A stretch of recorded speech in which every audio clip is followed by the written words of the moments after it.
Thank you, Frank. Good evening, everybody. Welcome to the Board of Selectmen meeting for April 1st, 2014 at the High School Media Center. We just had an executive session go a little late. It started at 6:30, and that executive session was with Attorney Leo Pellegrin to conduct a strategy session in preparation for negotiation with non-union personnel or to conduct collective bargaining session or contract negotiations with non-union personnel, United Steelworkers, and the Finance Director. At this point in time, we will open our regular session, and Frank, could you lead us in the pledge, please? To the flag of the United States of America and to the republic for which it stands, one nation, under God, indivisible, with liberty and justice for all. Thank you, Lenny. Okay. On the rest of the agenda tonight, we have citizens' input, and 7:05, Chairman's update, 7:15, public hearing, B&J Realty Association, LLC, Cumberland Farms, underground storage tank licensing amendment. 7:30, joint meeting with the planning board for the master plan. 8 o'clock, acting town manager, town warrant articles, review 4, 5, 27, and 28.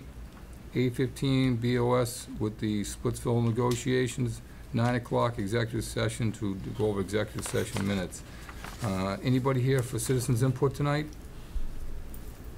Please. I wasn't sure how you were going to handle the Splitsville thing. This is just really quick. Can we wait till Splitsville comes up?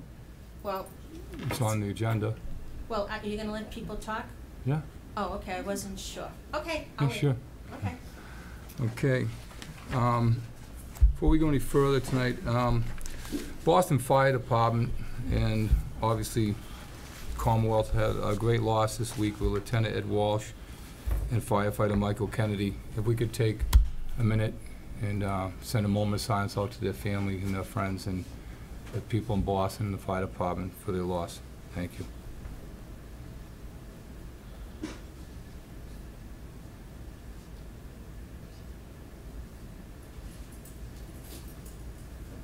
Thank you, everybody. And 7:05 today on Chairman's update. Mark, do you want to read the public hearing since it's 7:15? Okay, sure. Mr. Clerk, could you please? Okay.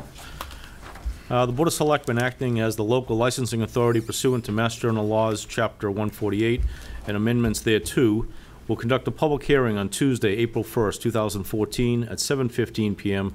in the Foxborough High School Media Center, South Street, Foxborough, Massachusetts, on the application to amend the license of B&J Realty Associates, LLC, doing business as Cumberland Farms, Incorporated, 20 Mechanic Street, Foxborough, Mass., for the underground storage tanks of 32,000 gallons of gasoline and 8,000 gallons of diesel.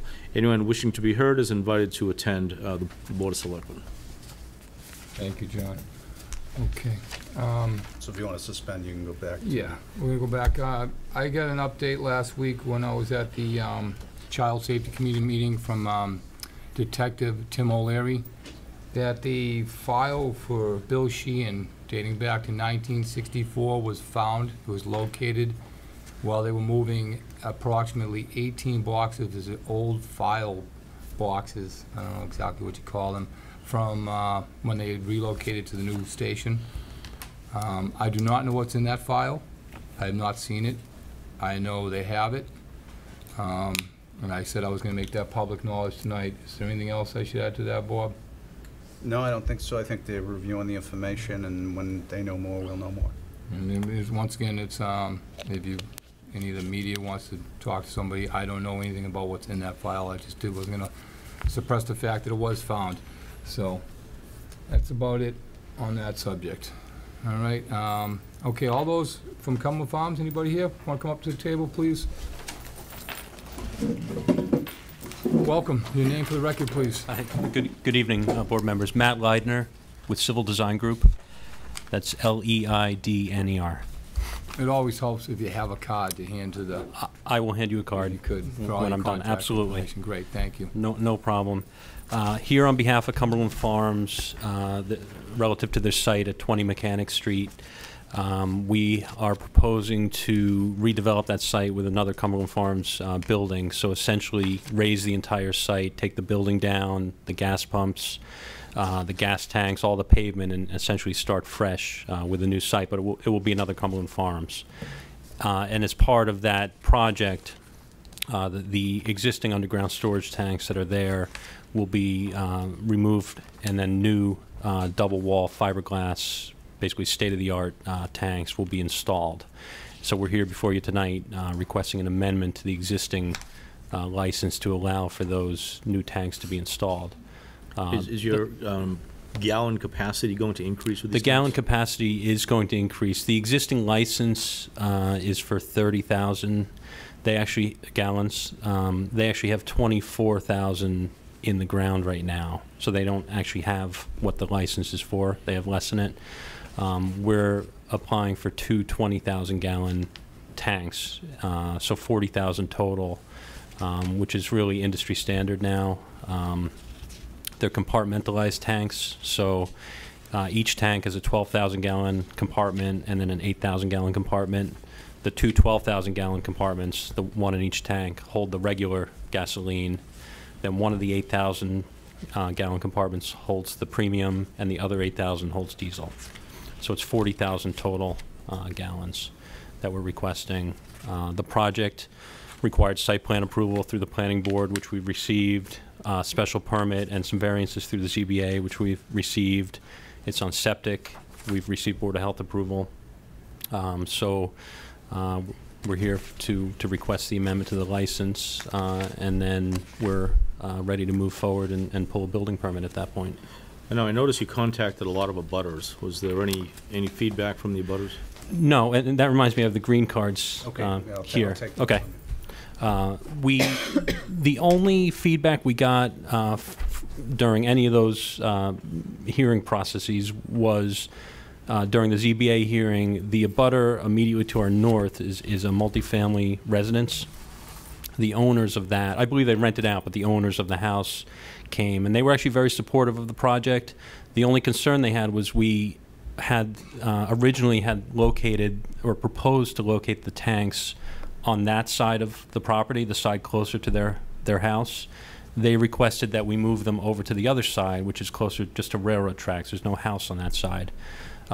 We gladly did that. That wasn't a problem. And so the tanks as proposed and as approved by ZBA and planning are on the railroad side of the site, railroad track side of the site, which is actually where they're located now. So the new tanks will essentially go in the same location as they're in today. John, you good? I'm good. You right? I just wanted to ask Deputy Chief if you could speak to any safety reviews that you've done on this.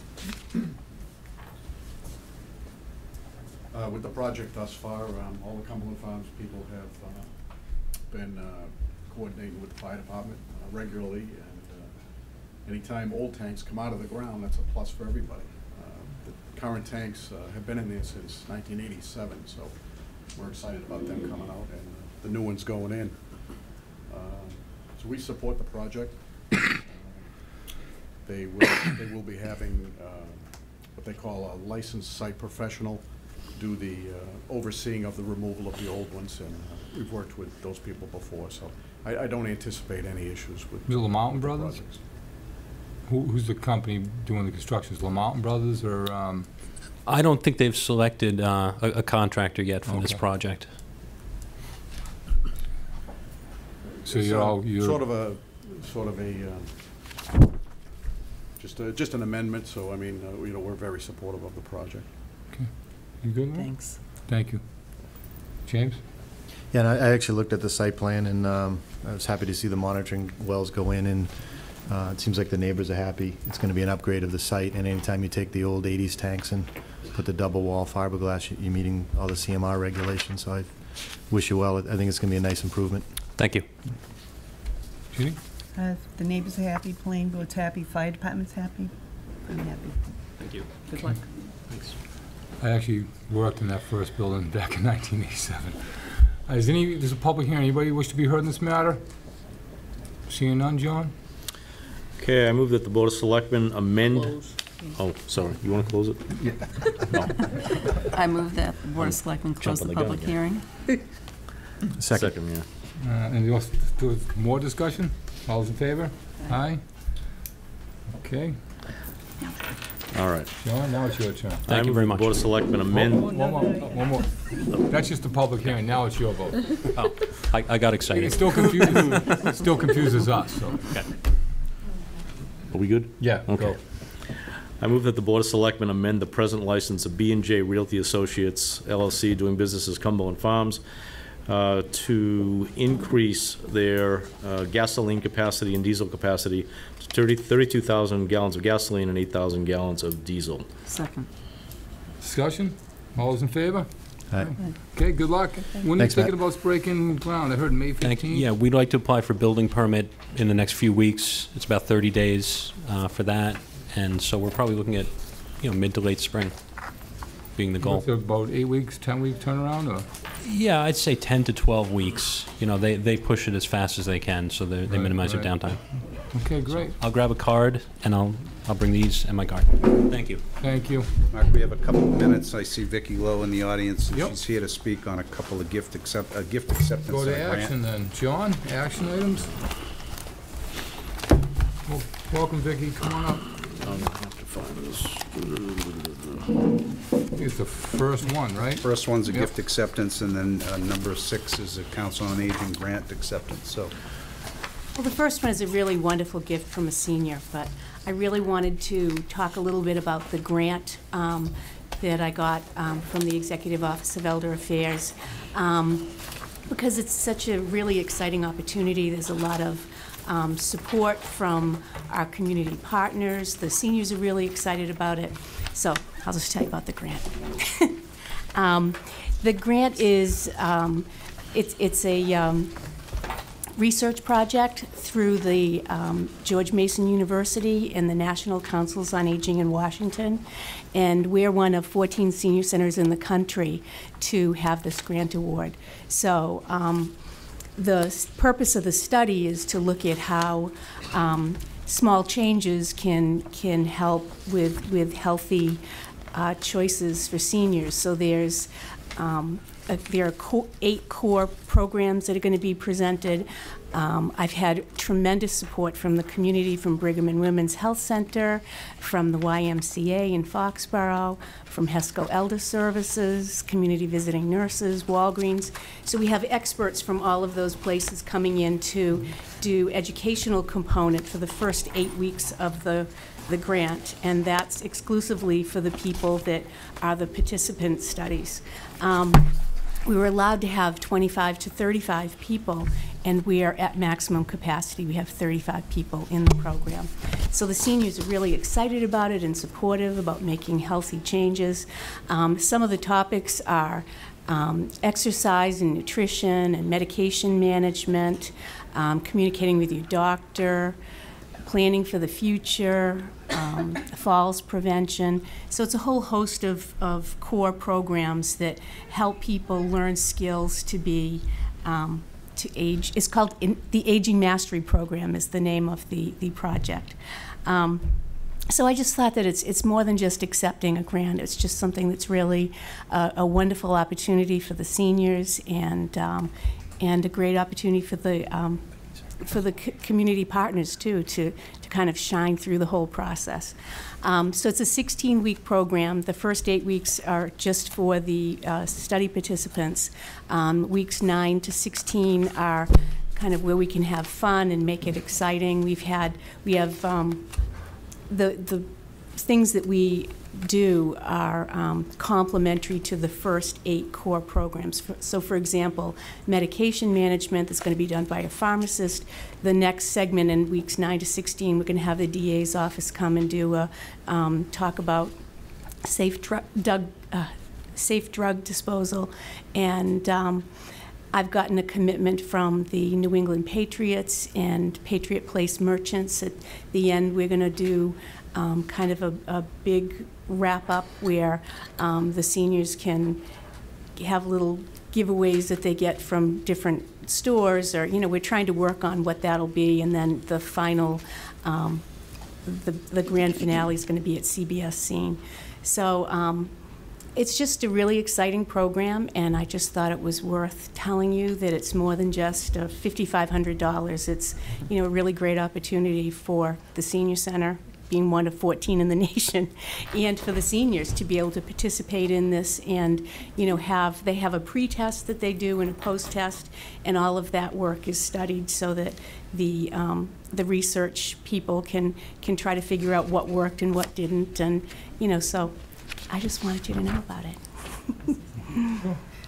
So, Vicki, I just wanted to say, well, congratulations. I think it's really terrific. And I was fortunate to be there one afternoon with a group of people that, when Chris Shuri introduced the whole program to everybody, trying to recruit people, she has great salesmanship skills and did a fantastic job really Well, piquing people's interest. So, the grant, it's a great grant. When we got the application, it was such a quick turnaround. You know, we had to apply by the end of February and then start implementing the program in mid-March, and I had to line up all of these speakers. So getting the word out to people, we were nervous that we wouldn't get the minimum of 25, and here we maxed out at the 35. And so it's been, you know, really well received, and it's very exciting. So I just wanted you all to know about it.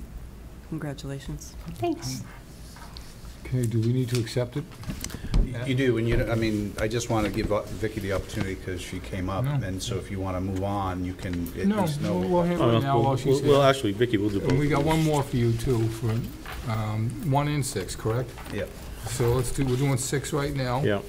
Okay, John? All right, I move that the Board of Selectmen accept the grant award that has been kindly given by the Executive Office of Elder Affairs in collaboration with National Council on Aging and Mass Councils on Aging to the Council on Aging and Human Services in the amount of $5,500. Its purpose is to recruit participants and implement the Aging Mastery Program, which is a 16-week structured health wellness program. Second. Any more discussion? Thank you, Vicki. All those in favor? All right, okay, let's do Thank you, number Vicki. 1. Hold on, Vicki, we'll do number 1 if you want. Okay. And then you want to accept Yvonne Peterson's gift? Yeah, that's what Yep. we're going to do right now. I move that the Board of Selectmen accept a gift donation kindly donated by Yvonne Peterson to the Council on Aging and Human Services, and it's a gift in the amount of $5,000 to be used to support the Foxborough Council on Aging and Human Services. Just a little history. Yvonne passed away a couple of years ago, and in her trust, she left this to the Council on Aging, and she was a former client of mine, and I was able to work with her and her brother to close out the estate, and the monies became available just recently. So, Right. She was a really special lady. She was. Okay. Mr. Chairman, just like to say hello to Vicki. Hi. And Hi, it's nice to meet you. nice to meet you. I'm looking forward to working with you. Thank you, me too. Great. Thanks very much. Second. Take care. It's been seconded by Lorraine? It's been seconded by Lorraine? All those in favor? Aye. Okay. All right. Thank you, Vicki. Thanks. Okay, back to joint meeting with the planning board. Would the planning board please come forward?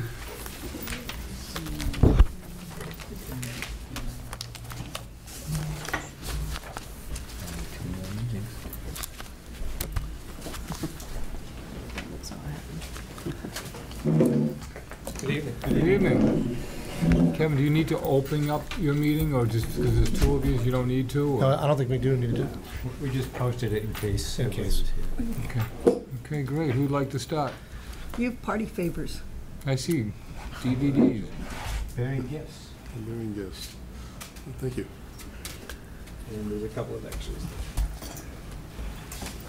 Nice. It's the top 40 hits from bands that have played on the Common.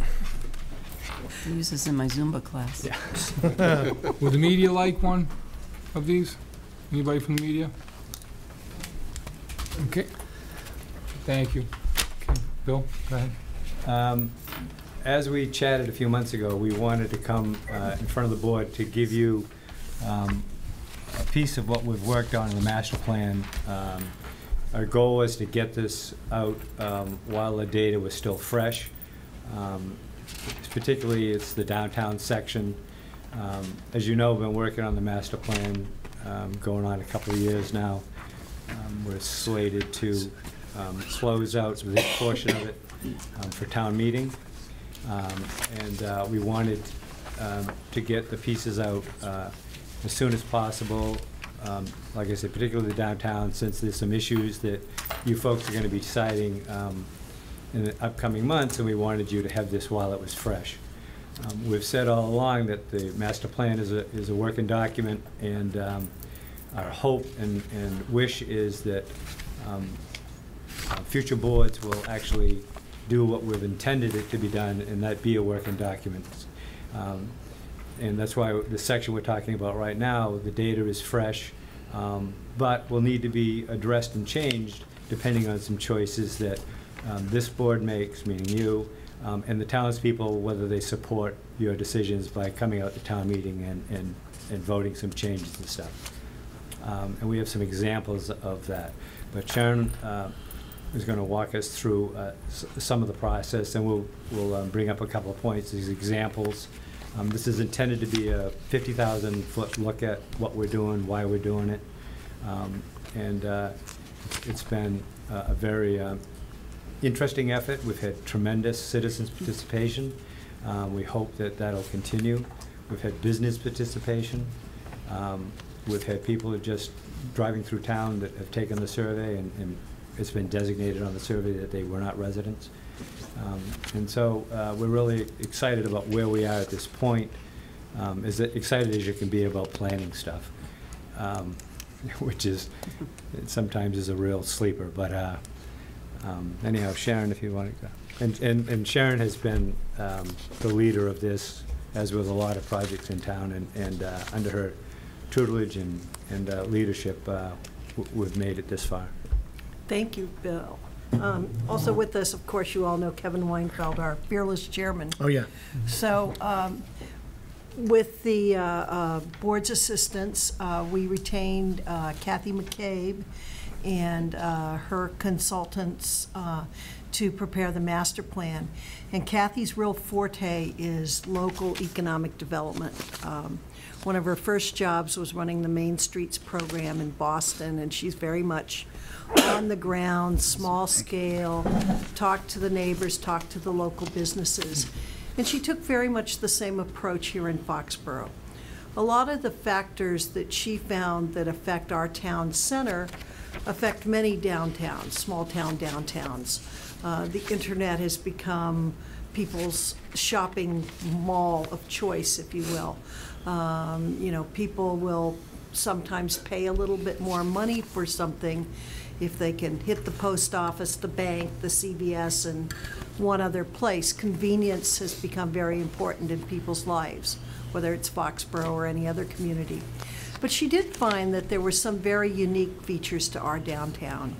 And the historic character in the town center, the common, Memorial Hall, the value that people in the community, over 90% of the people in the survey felt that their favorite places in town were the town center, the common, Memorial Hall, the library, Bethany Church, places in the town center. People, no matter how far they live from the town center, feel like it's their place, it's the center of their community. So we felt like people were very invested in the town center. They very much wanted to see it succeed. They wanted to think creatively about what could be done. Kathy identified a number of opportunities, which had to do with some town-owned properties that Ms. Brew is very familiar with. We always joke about old firehouse ale, but the firehouse, the funeral home.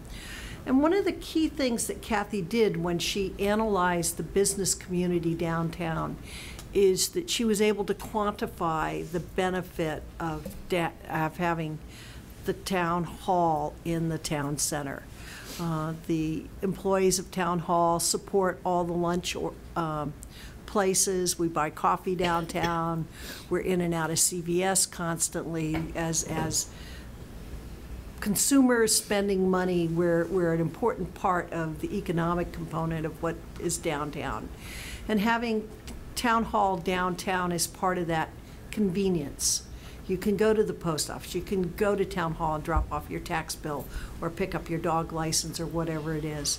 The whole sense that you can do multiple stops in a short trip is really facilitated by the proximity between these sorts of places. So her recommendation is that it's very important to, if at all possible, maintain town hall in the town center, both for the benefits to the merchants, because we spend money there, and for the benefits of the citizens. It makes their lives much more convenient that they can do multiple stops and convenience trips. I hope you had a chance to at least look at the summary.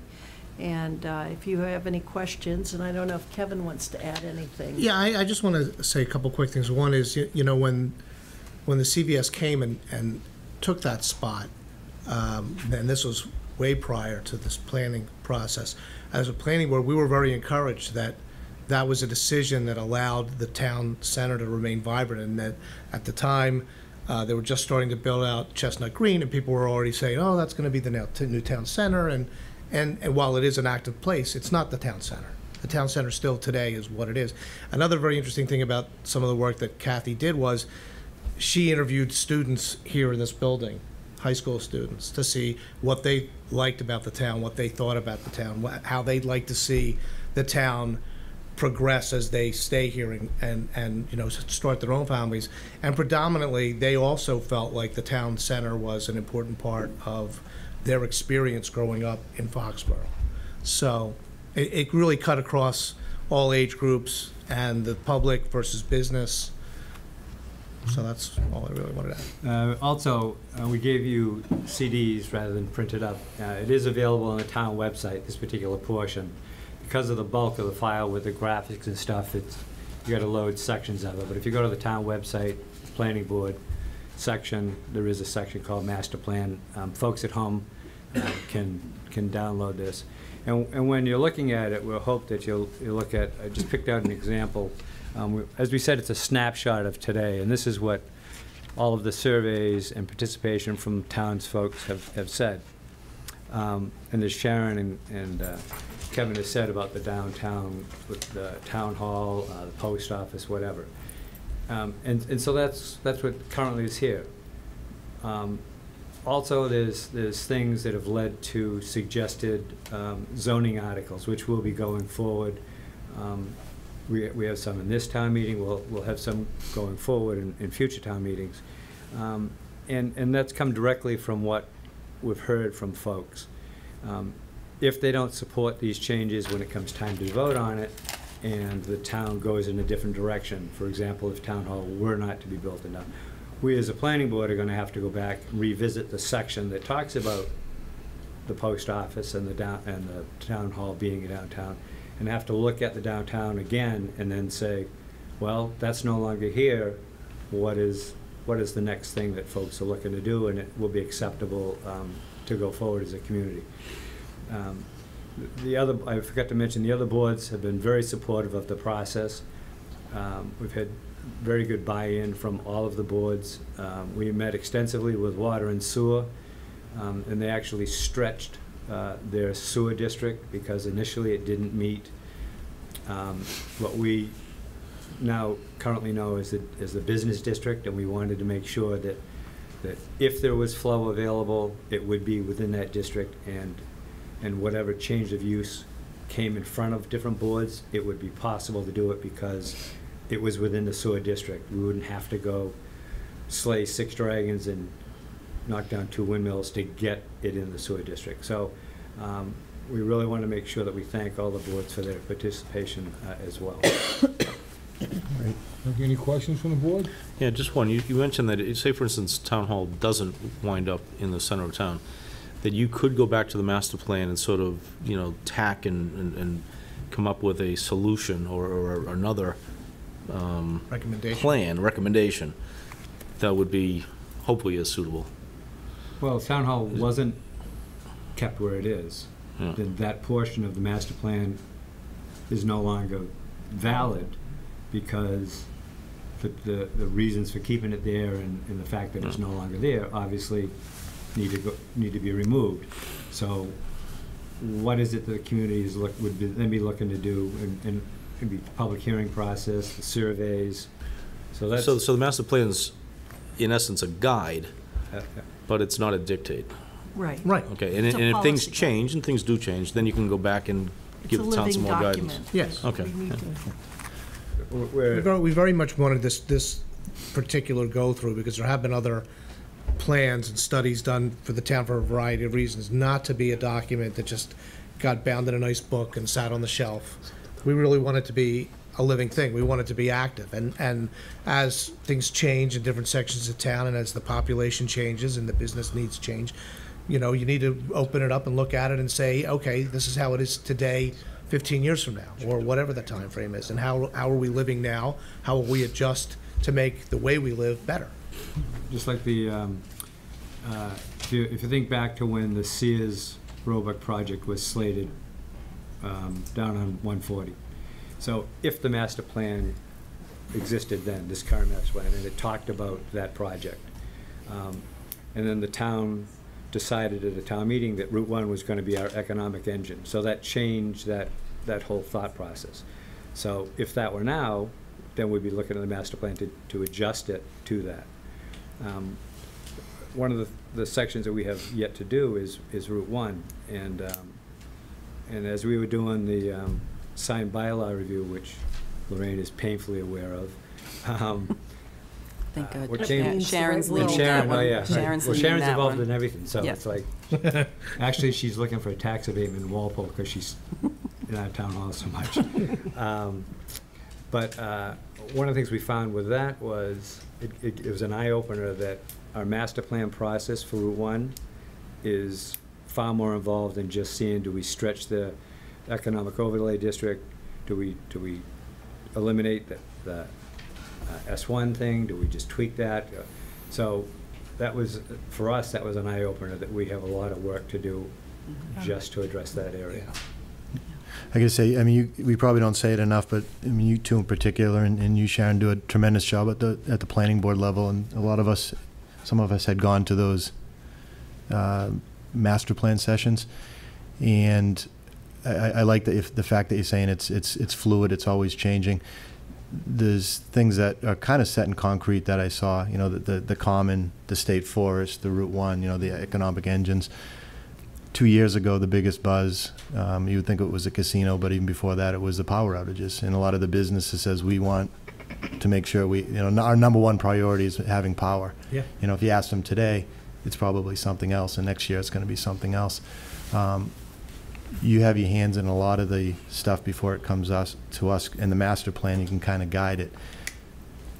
And there's a lot of benefit, you know, for downtown. There's a lot of discussion, what happens with the fire station, what happens with the different businesses. We can't really do anything until sewer's addressed. That's not our board, it's not your board. Right. Sewer can't really move forward unless restaurants come in, and then that's liquor licenses, so that's our board. And we can't do a lot of this stuff. I mean, some of the articles were talking about drive-throughs and stuff until we get through your board. So maybe in the future, probably nearer future than further future, if we could sit together, doesn't have to be at a selectmen's meeting, but share some of the ideas. The liquor licenses, new liquor licenses, applications, thought process came, and it's not going to be on this town meeting. But you talk to some people, and they're, you know, we've had enough, no more liquor licenses. And you talk to other, and if it's planned well, and depending on who has control of it, it could move Foxville down to the, you know, Bill, I talked to you a little bit about this, Foxville down to the center, well, that's under development, and so, and there's a lot of opportunity, and I can tell you for a fact, we can't do it by ourselves, because you have the master plan effort, and, you know, I was amazed at the people that came, public safety building, town hall, the push pins, you know, you even went online, there's a lot of information in between water, sewer, the billboards, the selectmen and the planning board. If there's an opportunity, we can share some of those ideas. And I think you guys have been in it long enough, it's not going to be a book on a shelf. But Right. how do we share that information, I think, is probably something we should talk about in the near future. Well, we would welcome the input. Yeah. It's intended to be in a loose leaf binder kind of a thing, not a bound thing. Sure.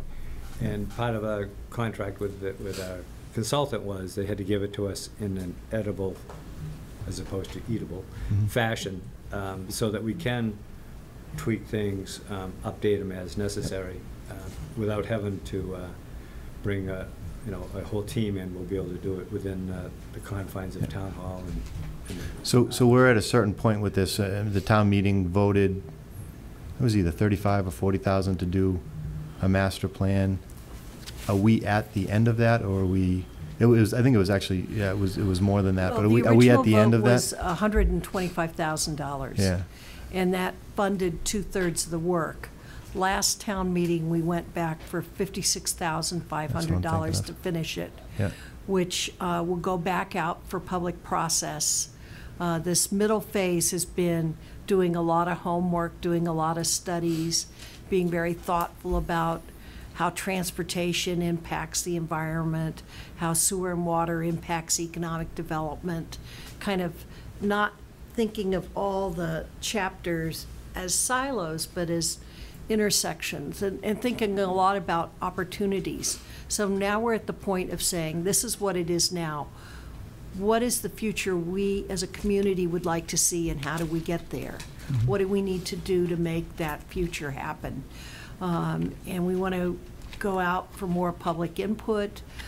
We anticipate that there will be many more workshops, perhaps another survey. We've had plans to do video events that people can watch at home or look at on YouTube or whatever it is, to kind of figure out the big picture issues of the master plan and talk about what the future is of the community. We can either let change happen, or we can take a little bit more control of our own future. And I think that the billboard committee is a good example of taking a more proactive approach to what the future is for this town. Perfect. The other thing is, while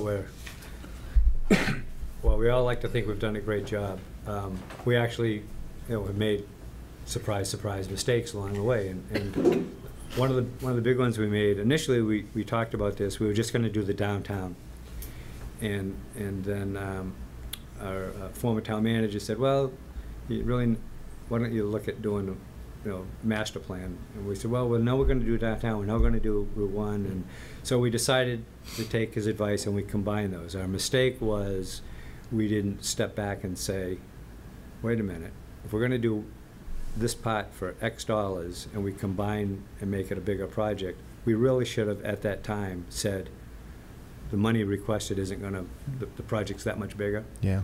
So rather than keep coming back to the well, Sharon's been very good at bringing in grants and stuff that have allowed us to do other components of it without coming back to the board.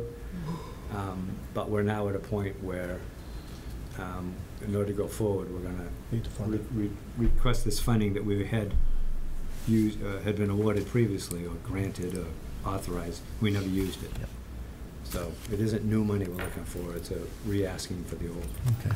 Yeah, the article passed last year, but it was appropriated for this fiscal year. We need to appropriate it for the next fiscal year to use it. Thank you. So the intention is to have all the chapters up by the middle of April.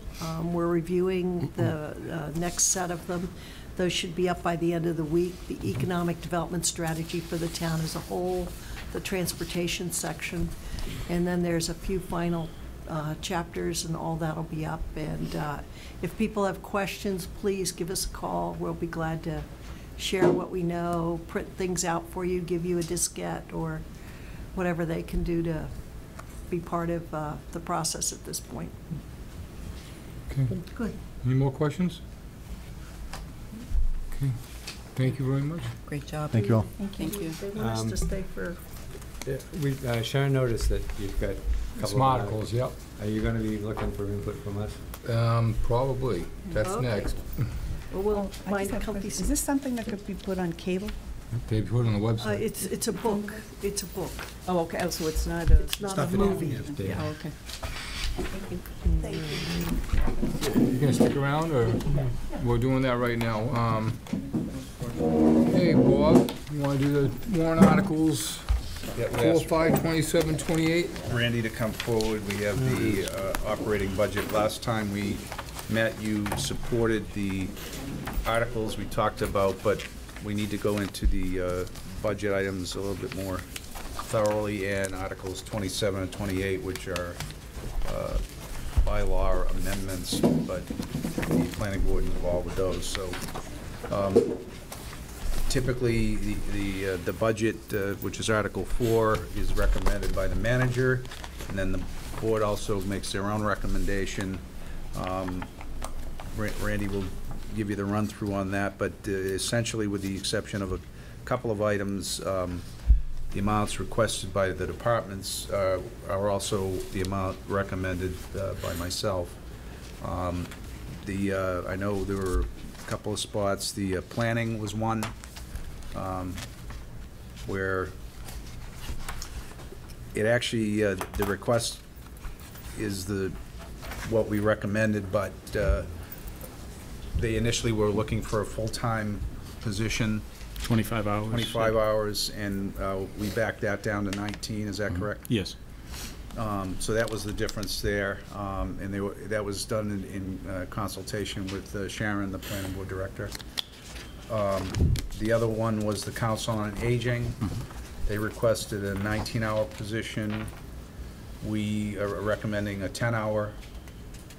Right, and initially the request was 10 hours, and then after they met with the advisory committee and Vicki made a compelling case, the advisory committee encouraged her to increase the request to 19, which she did, but the recommendation was for 10 hours. So that's the difference there. And then the Board of Recreation has a capital outlay request of $11,000, which is going to the tennis court, which is located on the Booth Playground.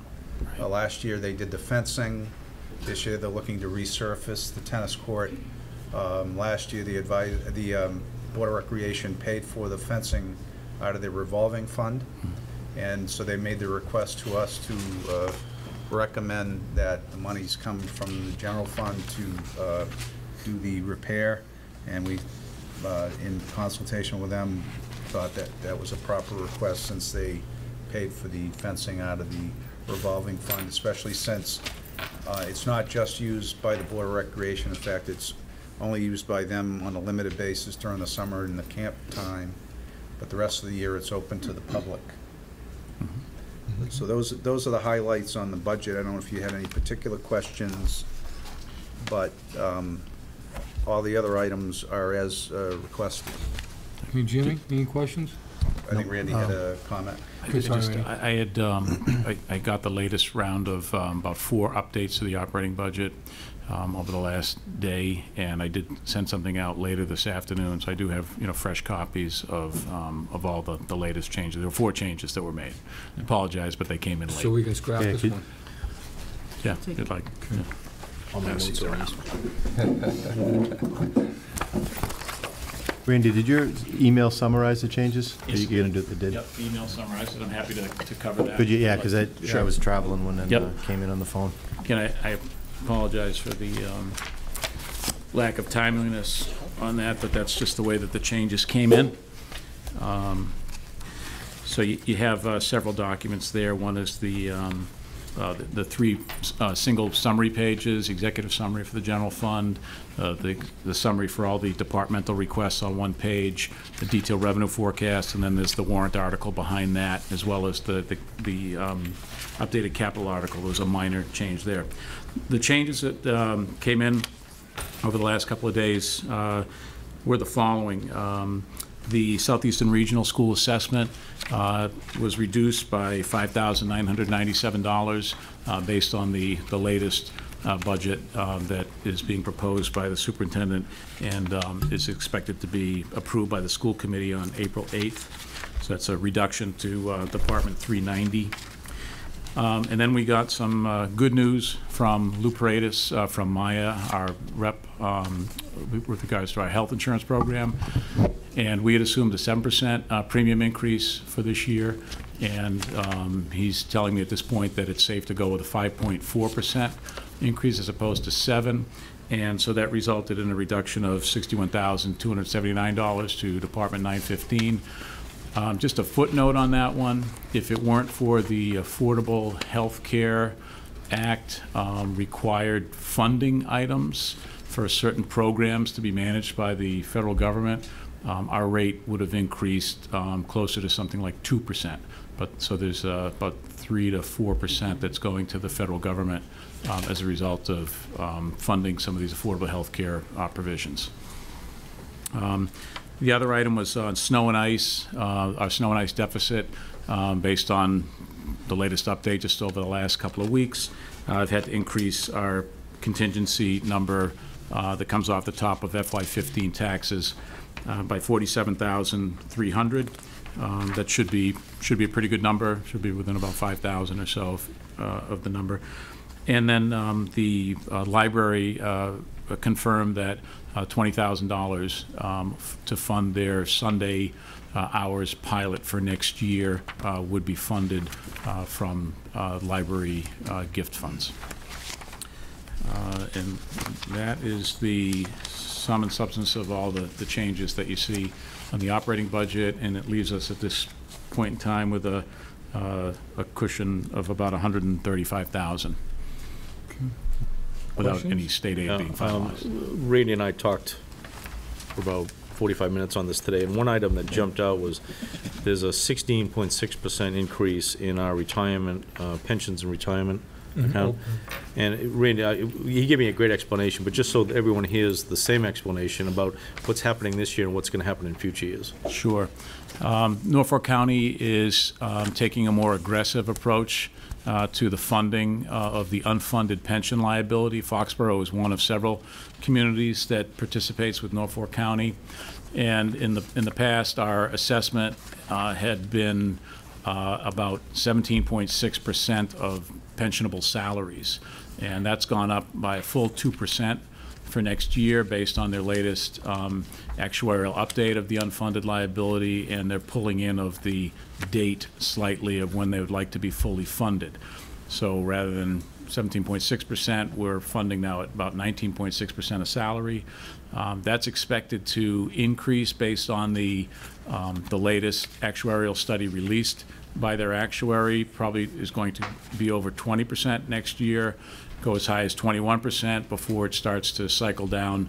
And the intent is that about 10, 12 years out, it will come down dramatically, and funding primarily just the pay-as-you-go benefits for pensions as the liability is fully funded. But that was unexpected. It was about a $250,000 increase beyond what we had forecast as an increase in that account. So the monies that go to that, is that tied into the meals tax from the OPEB, since it's the same thing but going to a different entity? No, this is the pension benefit, not the health insurance benefits. Okay. So this is the annual assessment from Norfolk County. Yeah, but aren't they trying to fund their unfunded liability? Yes, it's like so that. If we're Yes. taking the money into our budget and keeping it separate for the unfunded liability, the OPEB, is that the same money that could go there, or is that coming from the general fund? It's coming from the general fund. The pension assessment payments that we make every year, it's actually a single payment, comes out of the general fund receipts. And it's always been to fund the operating budget and all the other stuff, but their increase is based on their OPEB. Correct. So wouldn't we be able to tap into our OPEB payments to go there, since it's apples to apples? Well, the policy the board voted on the meals tax funding is to support the health insurance unfunded liability and the roads program. Okay. So the board could modify that if they wanted to. Oh yeah, I'm not asking to modify it, but I guess that's where I'm confused then, because the unfunded liability for health is different than what this 2% increase is for. Yes. Okay, all right. Yeah, two different unfunded liabilities. The pension liability has actually been funded since, I think it was 1982 or something like that. They've been funding it for a while with the target date. Initially, I think it was 2026, and then they've been moving that date in and out to be fully funded. And they pushed it out, and then they've just pulled it back in again a little bit. But yeah, two different liabilities to fund. So we're going to see these increases pretty steadily for the next decade, and then It looks like it would. It should fall. It should, in relative terms, they it should won't fall. plateau maybe Yeah. in the next 2 to 3 years before it starts to level off, till we start to see, reasonable, single-digit increases before it should start to fall. All things being equal. Any more questions? I do. Okay. I just wanted to talk about the social services position. I was present for the discussion at the advisory committee, and they made a really good case for the need for this, and what I wanted to suggest the board consider would be having that position be a 20-hour position, because I think in terms of recruitment for a critical position like this, having it benefited would give the opportunity for more people out there to apply and give them probably a better pool, selection pool. So I just wanted to throw that out there. I think it's very important. Again, hearing what the volume that Vicky's services have to deal with, I just wanted to ask the board if they would consider supporting that. Was that AdCom's recommendation? AdCom has not done their recommendation didn't do yet. anything yet. So Can I just comment on that? Because Yeah. we had told all of the departments to go with level services, and that is not a level service, and the only one that had been agreeable to Randy and I in our discussions with the boards was the planning board, and Sharon does a great job of bringing in grants, and in order to continue to do that, she needed extra staffing, and even she agreed to cut back to a part-time position that did not require any benefits. If you jump to the 20-hour position, then you now create a benefited position. We didn't think that was appropriate, and she initially requested 10, talked to us at the time about going for a 19-hour position, and really what she's trying to do is free up some grant funding that she has. So the position's already there, it's being paid by a grant, and she doesn't want to continue to live on the grant. So my suggestion is that you would go with the 10-hour position, and next year discuss moving that to a 19 or 20-hour position. But Mr. Chairman, along the lines of the request, what's the incremental cost increase? About 10,500 approximately, just for the salary. If benefits were to be included, depending upon the plan, could be anywhere from another 10 to 15,000. Certainly within, as I said, we have a cushion at this point in time to work with.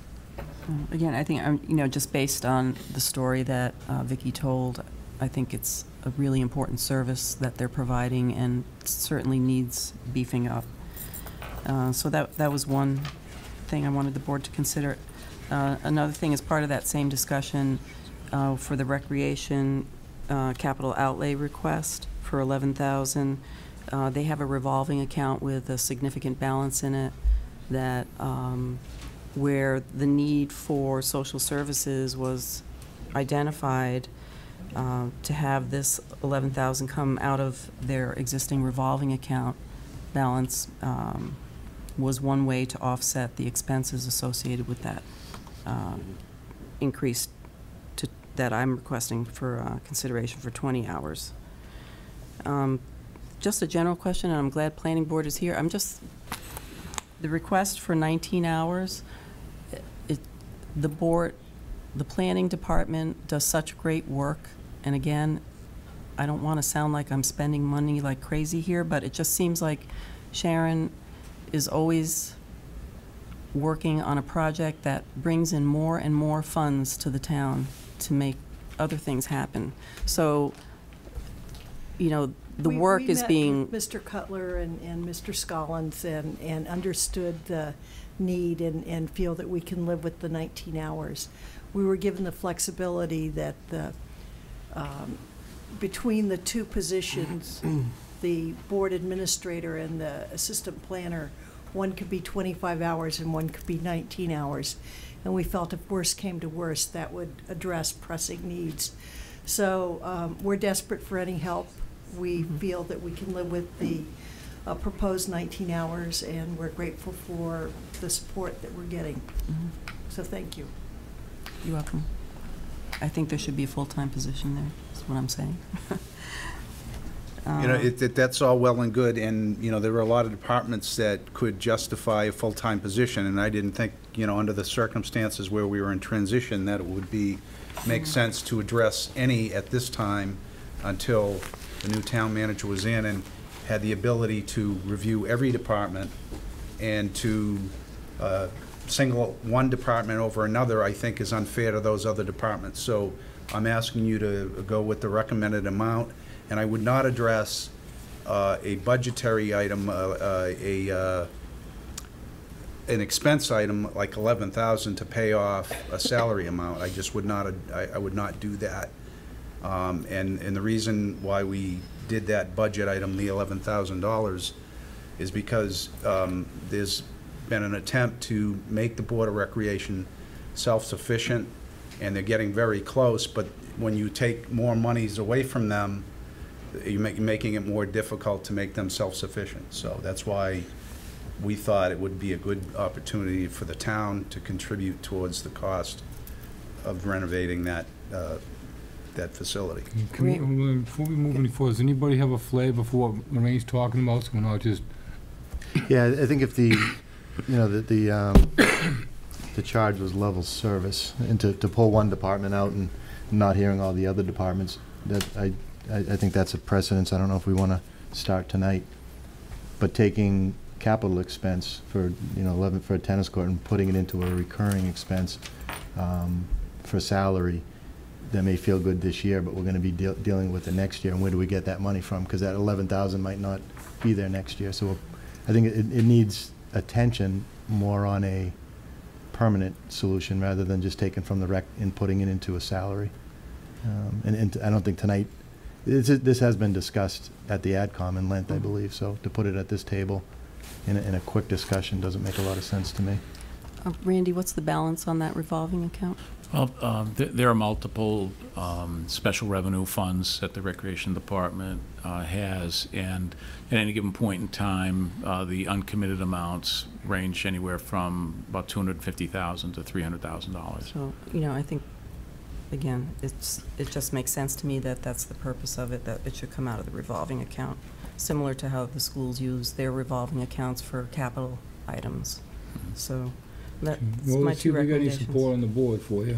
I just got to, not to kick this one around too long, it's a small item, but as far as the tennis courts and other recreational assets in the town, does the Recreation Department only have ownership if they run programs on that particular asset, or this seems like this is in no man's land? It belongs to neither the schools nor the Recreation Department. Yeah, I'm not. I bet you, you know, Debbie Giordino could speak better to that than I could.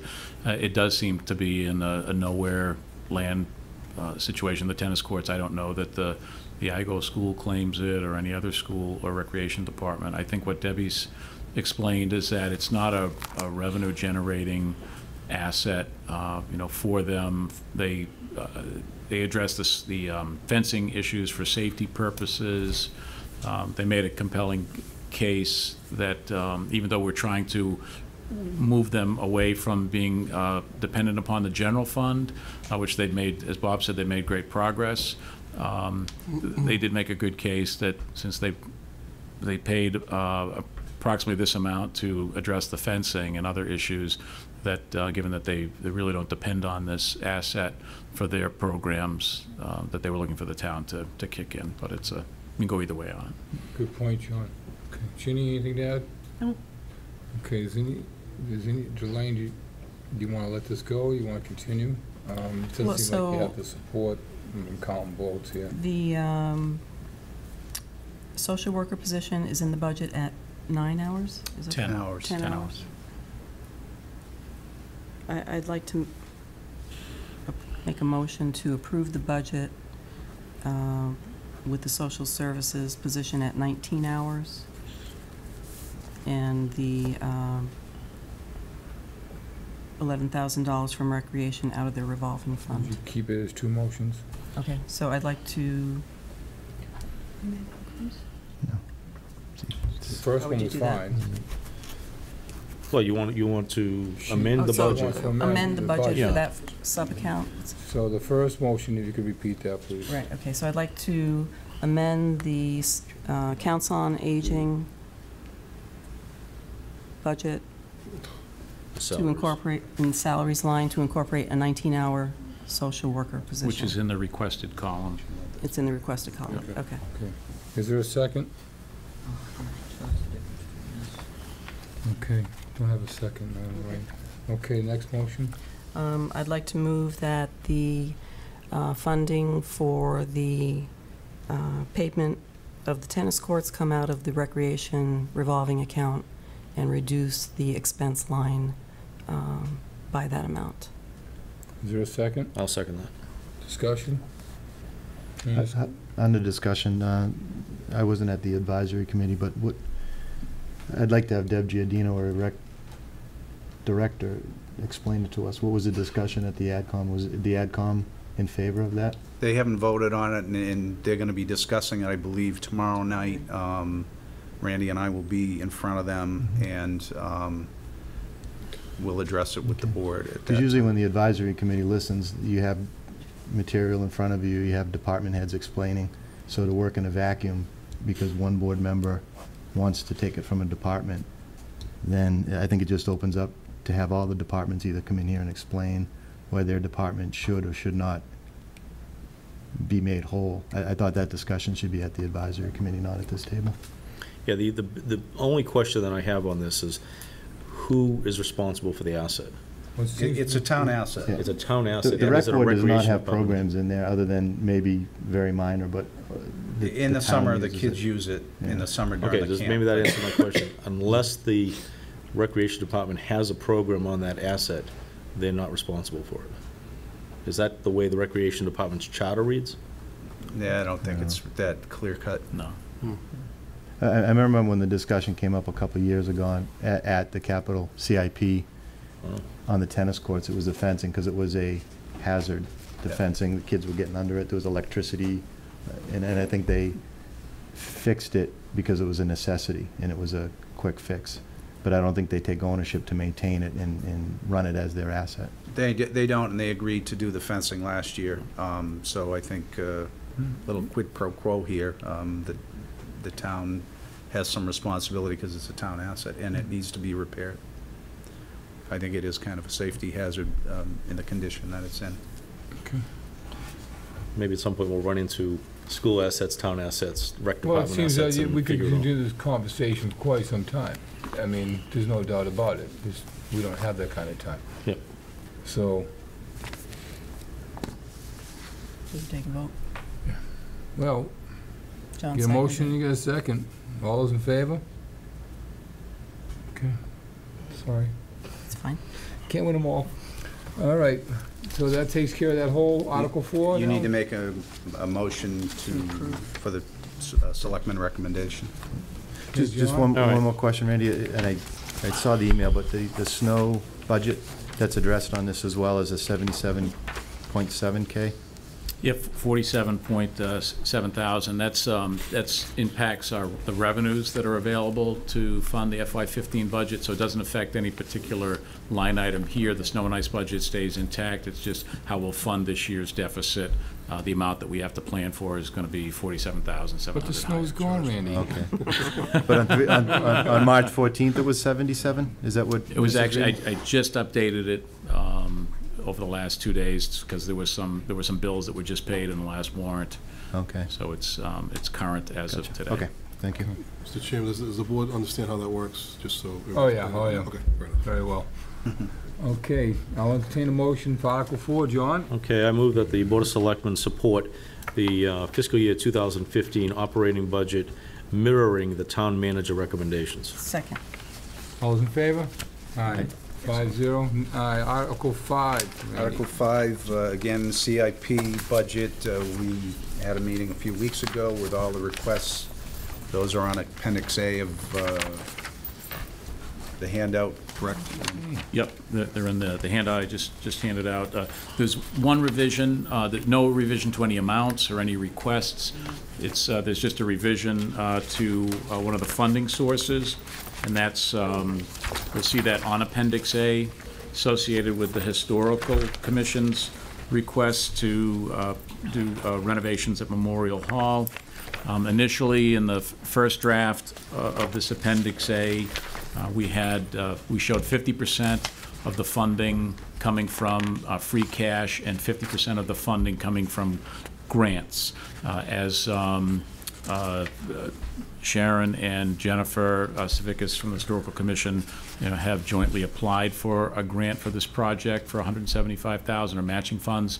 However, the receipt of that grant, is unknown, and so rather than have 50% of each one of these line items associated with town funds and grant funds, I met with Jen and then Bill Yukna to review what made the most sense in terms of what should be funded first, presuming that the town funds would be available if approved first, and the grant funds may not be available. So you see the funds are now lined up with either free cash or grant funds, except for one that's $5,000 in grant funds is required.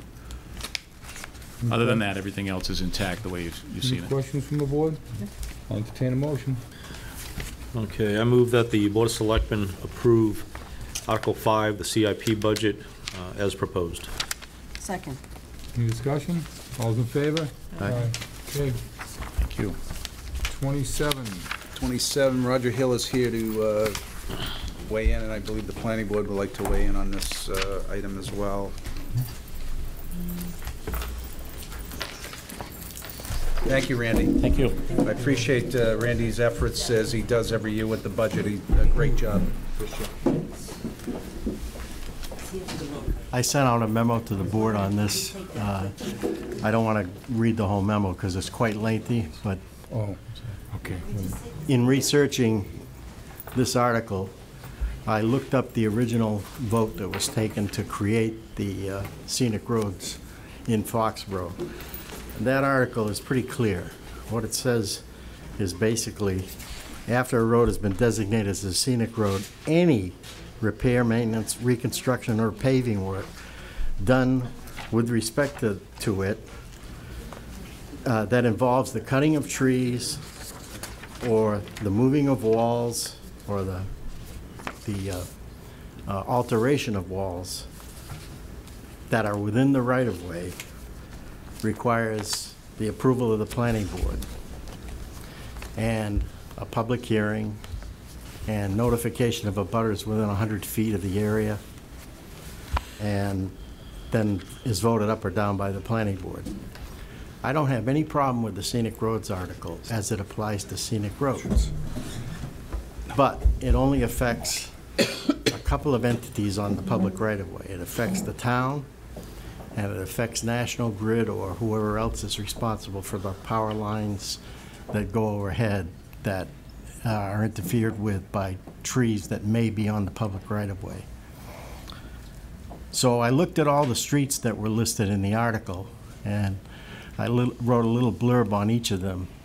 And what I ended up coming up with is a request to table action on these because they're all on the 2015 or 2016 list to have repairs done on them.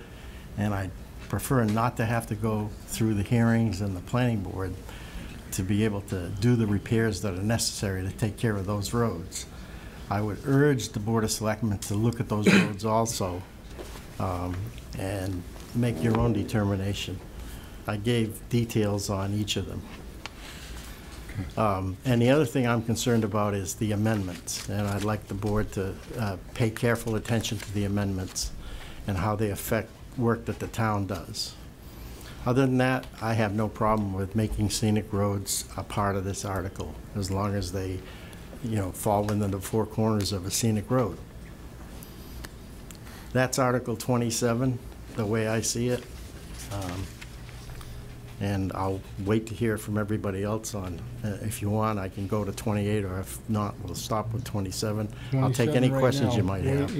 Jimmy, So, yeah, and I think you wanted to come in front of the board when this came in front of us, but I did. I think you hear the- didn't work out that Didn't work night. out. So you've got a right-of-way with, there's a certain distance that the town owns from border to border. And most, on older roads in town, mostly undefined, Jim. It's difficult to pin down rights of way. So on the outside of the right-of-way, when it's private, this does not apply. Does not apply. And then when Sharon was presenting it to us at the last meeting, I had asked if they got the memo from Roger. And are you in the process of working with them, or? I've sent have you- them copies of the memo. But has there been dialogue and you agree to No, disagree? they or is postponed it- their hearing until Okay. next Wednesday night, which, next Thursday night, I mean. And I'm unable to attend that, so I sent them the memo. But they know exactly what you know, so. Any more, Jim? There's a lot of roads, they kind of appeared. Some of them may have been designated before or in the process, but there's a lot of roads that is going to change things. I don't know if Sharon's here, if she can give an update, or if we wait for their public process to Well, go we're back and running out forth. of time here tonight. We're getting further and further behind. Can we hear from the Well, planning board? did the planning board and Roger, have you had dialogue on this at all? I have with Sharon. Okay. But then I haven't Sharon, with the please board. come forward and share your dialogue, please. Because I don't want to get into a dialogue unless you've already had some discussions on this. Thank you, Mr. Sullivan. Happy medium here, or? I might have a happy medium. We have existing scenic roads in town that have had work done on them. And this proposes to add more scenic roads. And Roger believes that a number of the roads proposed are not scenic. And the planning board went through a process, going back through the record, trying to figure out why the existing scenic roads, Allen's Way, Water Street, Lakeview, Post Road, Baker Street, Rock Hill, Union Street were designated as scenic roads. We couldn't find any record. We had a volunteer, Jen Thomas, who's a student from town who goes to Brown, who did a GIS project. She took the existing roads, she figured out what the attributes were, she applied it to all the other pre-1950 roads in town, and came up with a list of potential scenic roads. From that list, the planning board selected the 11 that are on the warrant. In the fall, when we were contemplating a fall town meeting, we had proposed Cross Street as a scenic road.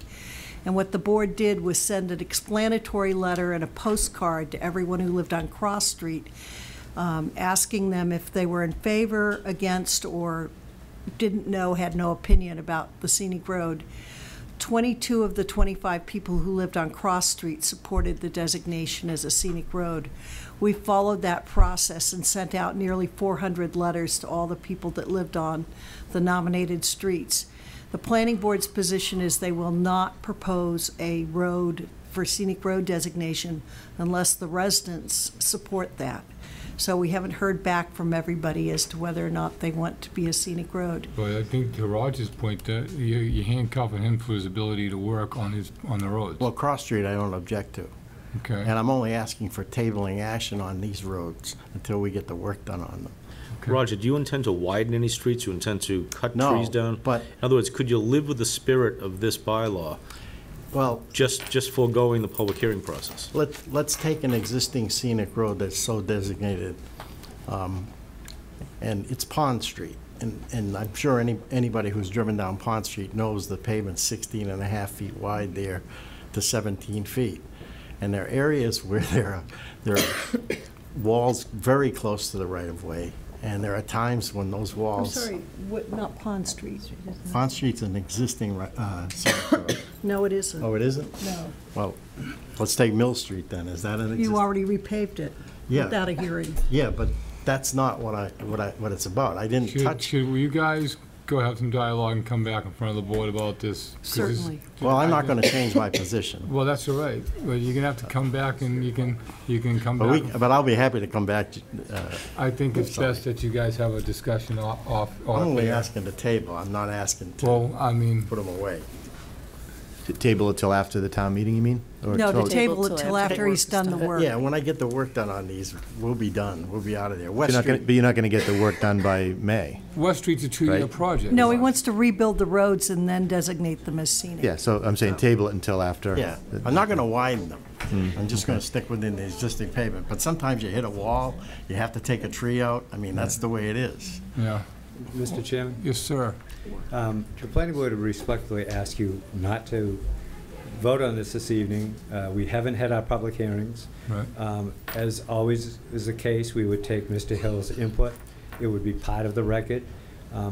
We would be looking at it. It may or may not change our vote, but it would be part of it. And then it would be appropriate to come back to this board to tell them what our recommendations are. I agree. We're doing the same thing with AdCom. And until we hear from the citizens, it's all moot. The town has done work on scenic roads.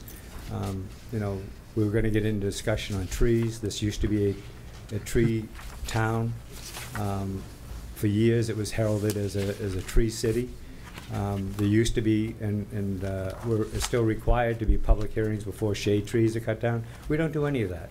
And one of the dialogues we'll be having is, the planning board feels the town, just like a developer, should be held accountable to the existing rules and regulations. It's hard for us as a board to tell a developer they have to follow the letter of the law when we don't see that happening across the board. So we'll be having that discussion and then coming back in front of this board to give our recommendations. Great suggestion. Thank you. Very well said, Bill. Thank you. I think he should have ran for your position in May. Here we go again. You wanna talk about 28 or Yes. defer that? 28 is, Oh, yeah, that's fine. what is that one? Complete streets. 28 is to adopt the complete streets. I have real problems with it because it requires us to do plans before we do any work. Sounds like except- you two, by the expressions on Sharon's face, should go back and have some more dialogue in this, okay? Thank All you right, both. thank Have there you. been, have there been public hearings on this? There have not been public hearings on Okay, this so it's yet. in the same situation The as the... same Okay. situation. Okay. Okay, thank you. Thank you very much. And you don't have any questions on this? Go hit the pavement. I know, I know. You know, all you gotta do is hold up a note and say, hey, could you help this gentleman get out of here? I mean, I get 80 people looking at me 100 ways. Okay, I guess you're looking for action number 12? That would be you. The action's usually at the end of the day, but these young ladies really want you to have your say early. I did not solicit them. Okay. Well, you sat next to him, so let me just listen to him. Yeah, well, I John, could you read Article 12 in the action, please? I'm trying to find it, hold on. Take your Oh, time. thank you. All right. I move that the Board of Selectmen approve the 5K run walk through Foxborough. This is beginning at Schneider Electric or ending at Schneider Electric? Both. Both, okay. And this is for the organization's Foxborough Against Diabetes, and the event is scheduled to be held on May 31st, 2014, from 8 a.m. till noon. Second. Discussion? I think it's a great race, and it's run by two great people, so we've never had an issue with this. No, ever, except for rain. Exactly. So, all right. All those in favor? Aye. Thanks. Okay, you're all set. Thank you very much. And then, for the future, if anybody has an action item and they want to get out, they have a personal thing to do or get back to their families, and I'm speaking to anybody who's possibly listening, approach the town manager or the chairman prior to the meeting, and then ask for that. I've never denied it. I'll get you out of here, so you don't have to sit there for 2 hours. Thank you. All right? Good. Okay. All right, the 8:15 Splitsville discussion. All interested parties, please.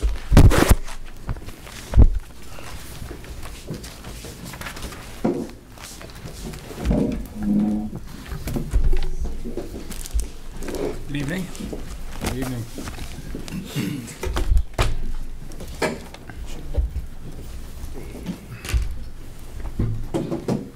Okay, welcome back, everybody. Who would like to begin tonight, Mr. Gellerman? Yeah, thank you, Mr. Chairman.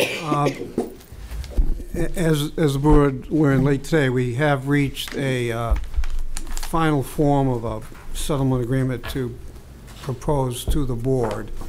I Is that final form 6B? Yes, final iteration 99, yeah. I'll talk to the settlement agreement. Cindy will talk to the entertainment agreement, and Dave on the liquor license. Mr. Chairman, because I appreciate the fact that there were a number of changes made, particularly yesterday and today, and as well as late as after 5 o'clock today, in consideration of the board's interested in having a good sense of what we've done. If it pleases the chair, I'll go through the document and highlight for you the changes that have been made since Friday. So if you have in front of you the settlement agreement that was sent out about 5:15 this evening, I'm going to track that document, and as I go through the changes, I'll also explain to you the substantive changes as well as the language changes. Okay. Okay. You have additional copies of the Yes, licenses? of which one? The licenses? Yes. You have- Is this it? No, this is what I gave you. Did you give me the whole stack, or did you pass There's, them out? there's two. There's the settlement, and then there's the, Two licenses. Meeting room? we saw one license. Entertainment. I have the old entertainment. Yeah. I've only got, yeah, I've got 2.5. You have this? He handed out earlier. I got 2 for some reason, I don't know why, but I have 2. You have one? Yeah, this share. There you go. You got one? All right. I got this one.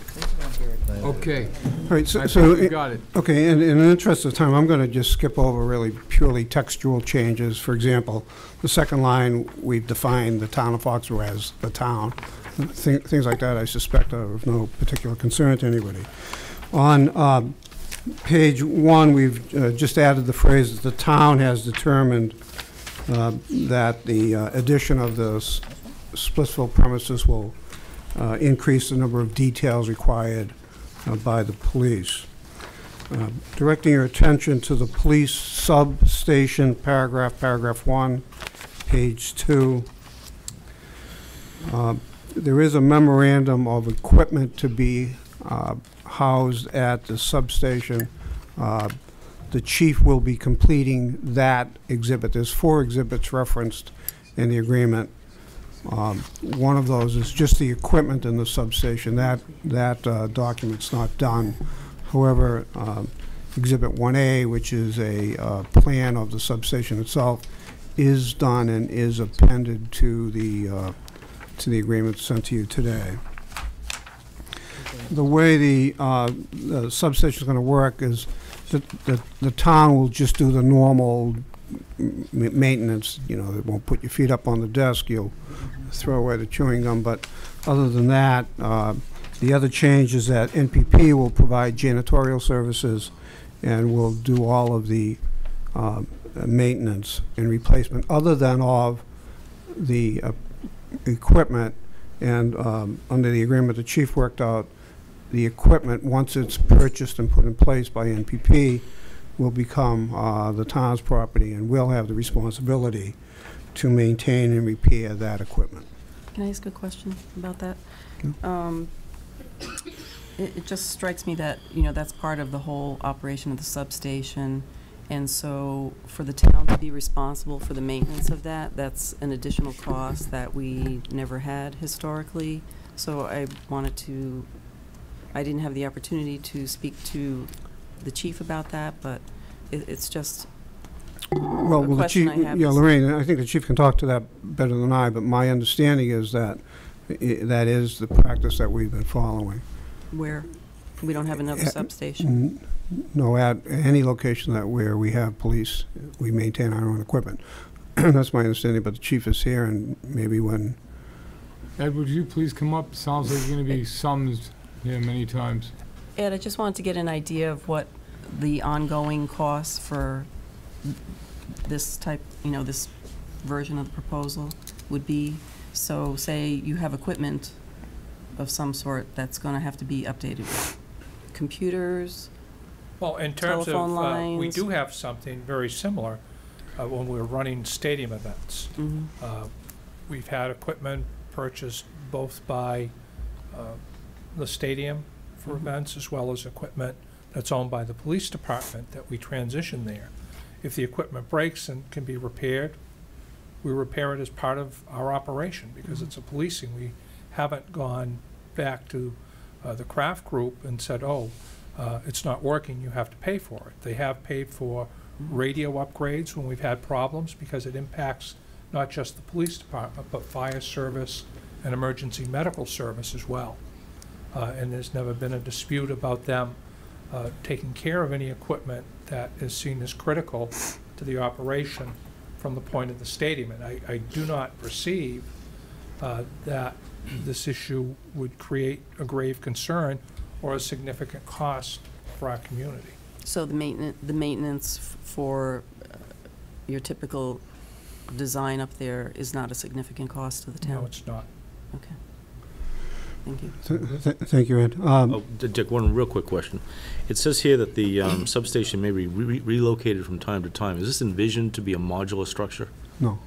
No, it's probably in case of development changes and they do more infrastructure. Oh, so they could raise it and rebuild it somewhere else? It's not modular, and if there's a reason to relocate it, require the assent of the town to that relocation. Okay. I read modular in that. Thanks. We've added at the end of paragraph 1, page 3, as one of the reasons, basis for keeping the substation open. Again, the substation stays open as long as the chief thinks there's a need for it, but one of the criteria for that determination that we've added is the intensity of service of alcohol at Patriot Place. We've renamed the community policing plan to policing plan. Let me just talk you through how the payment for, this is addressing both the policing plan and the police officer, because that's the substantial change that you saw today, is the manner in which payments for those two items is going to occur. Excuse me, could I just, Let him finish. well, I just had a question, and you're skipping down to page 4, and I just had a question on something on page 3. Oh, okay. I thought it was on this particular subject. Okay. No, okay. Go back to page 3, please. Yeah, okay. When you compare the settlement agreement from March 31st, and under the policing plan after Exhibit 2A, originally it said, the policing plan shall be independently enforceable by town. And that's eliminated. Yeah, if you... What did that mean before, and how come? Ginny, if you look at the bottom of page 3, that language that you're referring to was slipped down into, we added it to the end of the sentence on page 3. All right, so it is enforceable by the town. Yeah, so we added implementation and enforcement, and I also added that nothing is intended to diminish the overall authority of the chief. Okay. So that's where that language went. I also had another one on page 4. Originally, it said, the parties recognize, oh, this is after, under section B, number 3, at the end of that. That was dropped down too, Jenny. You're talking about the parties recognize that the cost will vary. That's Right. now in C on page 4, and it's the second sentence in C on page 4. Okay. Okay, thanks. Hey, Dick, please. So, getting back to the substance of how the policing plan and the police officer will be paid for, and I'll give you the context in which this arose. That is, Cindy and I were trying to find ways to secure the payments to the town. You notice there's a default provision, and one of the ways we were trying to secure it with was the right to revoke all permits and licenses if there were a default. For obvious reasons and understandable reasons, Jim Coby and his side weren't comfortable with that, and so we searched for other ways to do it. And the resolution we came up with as of early this morning was that NPP will now pay on an annual basis for the estimated cost for the police officer and for the police plan, for the community policing plan. They'll pay that prior to the year in which the payments are due. So assume, just as an example, that the policing plan is going to, we estimate that will cost $400,000. NPP will prepay that in the month before the year begins. That payment, because it will occur on December 1st, will be made prior to the time that this board considers the annual renewal of liquor licenses and entertainment licenses. If the payment is not made, we have a provision in the default clause that the board may not renew those licenses because of the failure of there being in place a community policing plan.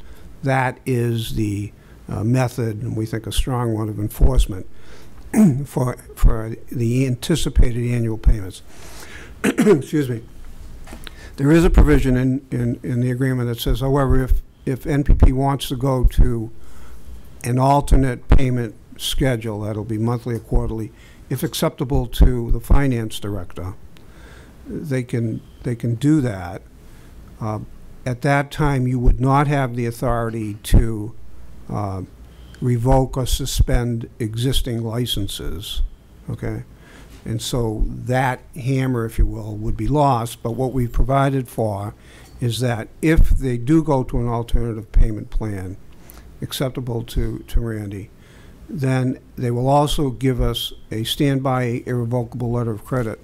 For those of you that are not familiar with that type of a document, what it is, it's a promise issued by a highly secure bank that says that if there is a default as determined by the board in payment due to it under this either policing plan or police officer agreement, if there's a default, you just have to tell us. That is, we tell the bank there's a default, they send a check. It's as simple as that. It's a site draft irrevocable standby letter of credit. So that's the security for the payment in the event they switch to to an alternate payment plan. Why wouldn't you do that on an annual basis, just as you are on a quarterly basis? What's the difference? Well, the difference is, first of all, you have the other authority that I told you about that when you renew licenses in December. And since the anticipation is that they will be paying annually, if there's a default, you'll have that ability. Otherwise, they'll be required to get a letter of credit for the whole duration of the period in an amount of money that's going to flux back and forth. I don't think it's similar to that we need that security. It's similar to every year when the licensing renewal comes up, and what it was, if they haven't paid their water bill, they haven't paid their taxes, then they usually sand a No, I completely understand that. So It's just that the letter of credit is their safety net, that if they do default, the letter of credit will kick in and some institution will pay it. Why wouldn't they do that anyway? Or if they want to test the waters under a default, they would bring it back in front of us. I think the thinking was, John, is that the security of the board's ability to not issue licenses to any of the tenants at Patriot Place was adequate incentive for them to pay the bill. Is it? Can you say that again? Yeah. The ability of your board to not renew any license at Patriot Place because of the fact that payment hasn't been made, we thought was an adequate incentive on NPP to pay the bill. How does that work, though? Because we're not issuing the licenses to NPP. No, if you look at the agreement under the default clause, you have the right to not renew any license at Patriot Place. The statute says that you have the right not to renew a license for good cause, the good cause being that you don't have in place a paid-for policing plan. Okay, can I interrupt you, sir? Randy, you want to comment on this payment, please? Payment plan, please.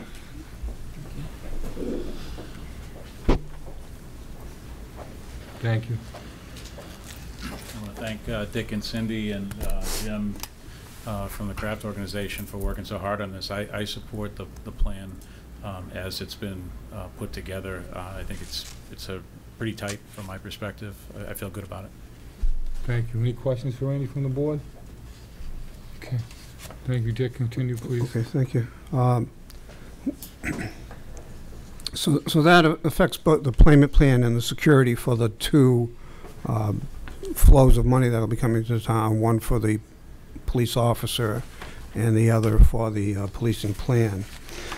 If during, this is now on page 5, everybody, if during the time period when the payments are due to the town, if we've miscalculated, if we've undercalculated the amount of money that's due, then there's a true-up, if you will. There's a notice that goes to NPP, and it tells you that you're short. Then they have, then they'll pay it. They'll bring it current, and we can do this more than one time, as many times as necessary during the year. The anticipation is that because some of the events are seasonal, we tried to do this on a quarterly basis, but because many of the events are seasonal, quarterly can provide an inaccurate picture of what's going to happen annually. So there's a catch-up whenever we get short. Okay. I have a question on that page. Yes. 1, 2, 3, 4, 5, 6. 7 lines up from the bottom. Foxborough Page 5. Page 5. Foxborough shall reasonably cooperate with NPP in any effort that NPP undertakes to allocate the policing plan costs and/or policing plan payments to tenants and others at Patriot Place. I know we had talked about not having that type of relationship between the town and the tenants. What we took out, Lorraine, was a provision that says, originally it said that the NPP would pay or would cause the tenants to pay. I know you wanted no references to the tenants. You know, they've asked that we just participate with them in trying to help them transfer these costs to their tenants. And I think, Lorraine, and I think Randy can talk to this better than I, but I think that's what happens. And it's just a cooperative effort where Randy helps the stadium out in allocating the costs of these details. I think that's what that's. Randy, once again, if you want to come closer to the mic and park yourself real close, because you're going to be getting a lot of exercise otherwise.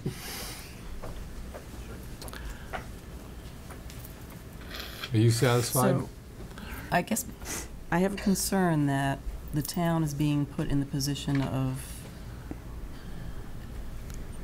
participating in the business arrangement between Patriot Place and their tenants by the sentence. So I don't see that as the town's role, and I'm just trying to understand why this is necessary to be in here, because I feel like, you know, we talked about this earlier, that I didn't want language inserting the town in that relationship, and I feel that this reference still keeps the town in some way involved in that relationship.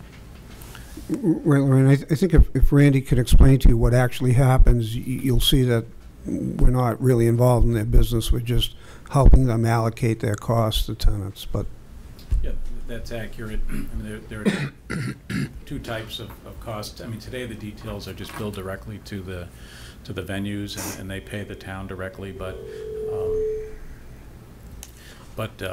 given this new model of given the policing plan model, which is a different model, it's not necessarily, you know, officers allocated directly to venues per se. So therefore, there'll be an allocation of cost to the venue. So I'm sure there'll be, you know, something required that we would be able to support on that allocation, like we do today.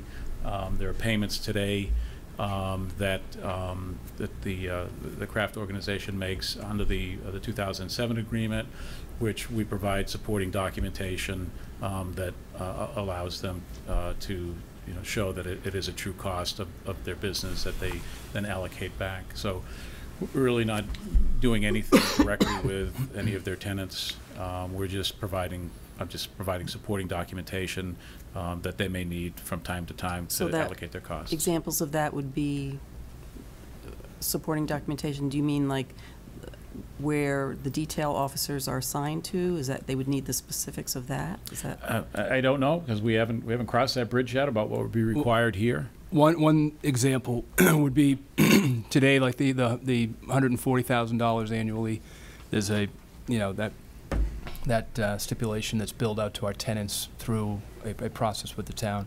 So added to that would be the cost of the new police officer, to, you know, the costs associated with that, which are you know, we would agree on, but it really is the town's cost. So the town would assist us in just sort of ensuring to our tenants that that's, you know, that's where these costs come from. We're not just coming up with those costs. And the same thing would be for how the chief allocates the community policing program, because to Randy's point, it is not going to be tenant specific. It's going to be the center specific. So again, just to allow us to, you know, we have to segregate billing to the tenants. There is a backup to that. Okay, so it's a disclosure of costs. We're not going to be receiving checks from any tenants. No. It's similar to, they call CAM charges, common area maintenance, Sure. where you bill them. If they have a question, Yep. you can't answer it because we're billing. Right. you I guys, mean, so. this is an entirely new program for the tenants. So we just, you know, we want to be transparent on where these costs come from, because, you know, it's going to be allocated differently. Mr. Chairman, just a thought on this for everyone's edification. I think what you're really talking about is a mathematical calculation. But by and large, you're asking the town to do a mathematical calculation based on all our information and understanding of how the costs are being allocated. So it's just the wording is a little misleading when you read it this way.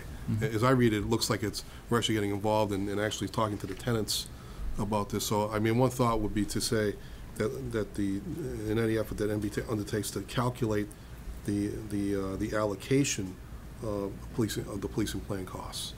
I mean, that really limits the town's involvement in that regard. That would just be my thought. Sure. Just to clear it up. Okay. That's Everybody amendable to that?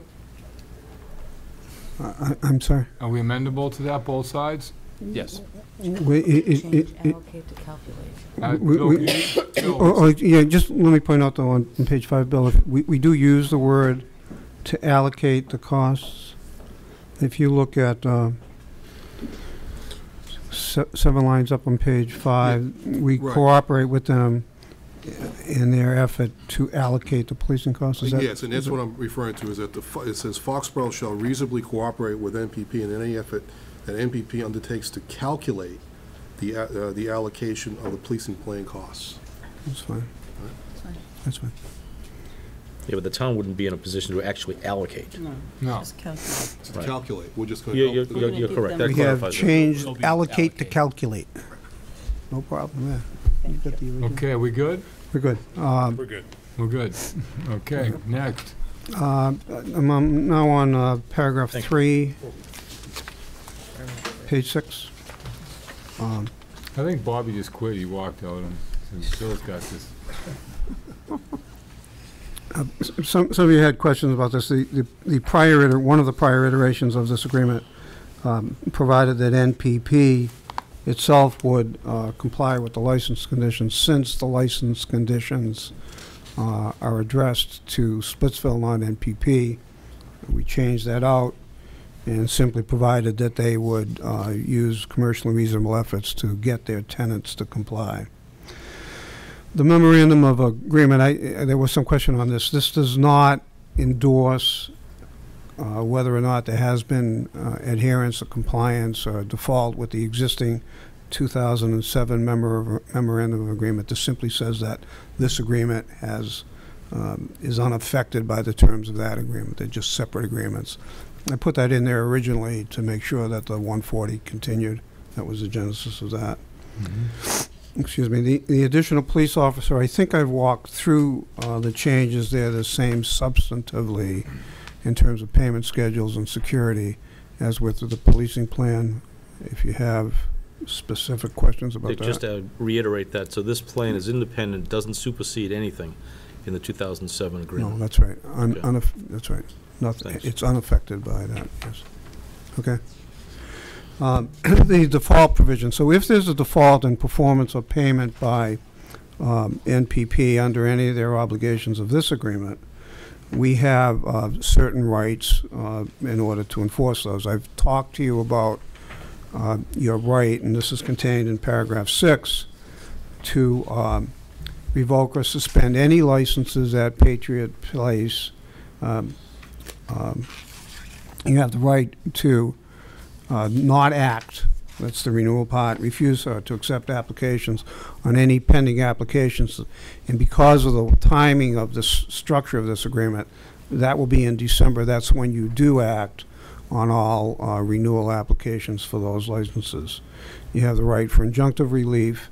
If they do go to other than an annual payment, we'll have the letter of credit that I've described to you. And you also have the right, after hearing, to revoke or suspend any license held by NPP themselves. And finally, there'll be interest on any unpaid amounts. Dick, I have a question. Back in section 5. Too late. We passed it. Yeah. 1, 2, 3, 4, 5. Change allocate to calculate again. Then the next sentence is new, I believe. Said obligation to pay the annual officer cost shall continue for such time as the policing plan is in operation at Patriot Place. I'm sorry, Lorraine, where are you? Please, I'm sorry. This is 1, 2, 3, 4, 5, 6 lines down from the top. The addition from Page 7. Page 7 from Page the 5 top. or 7? Seven. Seven. Okay, Section 5. You just Page said 7. 5, Tim, I believe. No, section 5. It is section 5. Yes?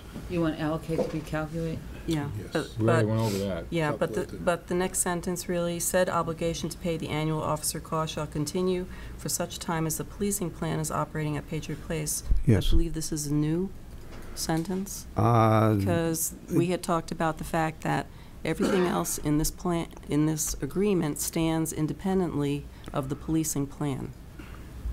So if there's no policing plan, what would they be paying for? This is the police officer that's town-based. On page 7. Yes. So this is a change. I don't think it is, Lorraine, a change, but what it says is, first of all, keep in mind that the policing plan continuance is based on what the chief believes is necessary. If for some reason we don't need a policing plan, it's hard to envision what that would be, then Well, you wouldn't have the officer if cost. this policing plan that's being proposed for some reason were to blow up due to some, I don't know, unforeseeable situation or disagreement. Well, that wouldn't blow it up, but Well, There would be an alternate put in place. there- would always right, be it would some revert policing back, plan. potentially, it would revert back to where we are today in terms of a policing plan which is in existence today, which is different from what's being potentially proposed in here. So what I'm saying is that no, this is I think, independent. This but is that reversion, independent. I'm sorry, Lorraine, but that reversion would be a policing plan. It might be a different policing plan, but it would still be a policing plan. The only envision But that's, time. I guess that's my point, though, is that these are distinctive things. The policing plan at Patriot Place is Section A. This is Section B. This should not be tied to Section A, because if Section A changes or something happens, I do not want Section B to be at risk. It shifts it from objective to subjective. Right. Well, I mean, I understand your point. It's not what it says, but I understand your point. Well, I'd like to see that deleted. I'd like the board to support deleting that sentence. Let's make sure we all. Jacoby, stay close to the mic. Where are we? Where's the beginning of it? I like it. The intent of this was to place this within the control of the chief, and so, whoever the chief is at the time, but place it within the control. And so the idea would be that if the chief decided that the policing plan were no longer in effect, and only the chief can make that decision, then this would be tied into that. And so This is really a placeholder for saying the equivalent of this stays in place until the chief decides otherwise. So if you'd like to change this language to say that more directly, I'm certainly in favor of that. The policing plan is separate from this, I'm agreeing with you, yes. right? Yes. Okay. So I guess we're disagreeing. I'm saying that You want to this strike it? position needs to stay as long as we have Patriot Place in the town of Foxborough. This position needs to be funded. This was part of the negotiation for the license transfer. Yes. So this is independent of the substation, independent of the policing plan. So the What- sentence, which is new, I am not accepting this. If I could make a suggestion here, I happen to agree with you probably for 2/3 of the way. I agree that this is a separate obligation from the policing plan. You're saying that it should stay in place and so long as Patriot Place is in existence. What I'm suggesting is something slightly different, that it should stay in place until such time as the chief decides otherwise, which could very well be, for so long as Patriot Place is in existence. And the reason I ask for that flexibility is at some point down the road, this is a document that's going to have a long life to it. Mm-hmm. At some point down the road, the chief may just decide that we need some flexibility here. Let's change things in a slightly, and by using the language I'm suggesting, the chief would have that flexibility. The chief can change the policing plan. No What doubt I'm- about it, but that's separate and distinct from this. Right, and so I'm saying this stays in place. The position, the payment stays in place. The chief can put the position wherever he wants, but the payment stays Lorraine, in place. would you be okay with a sentence that said obligation to pay the annual office costs shall continue for such time as the then chief determines or No. deems necessary? No, You would not? no, May I ask why? because this is payment.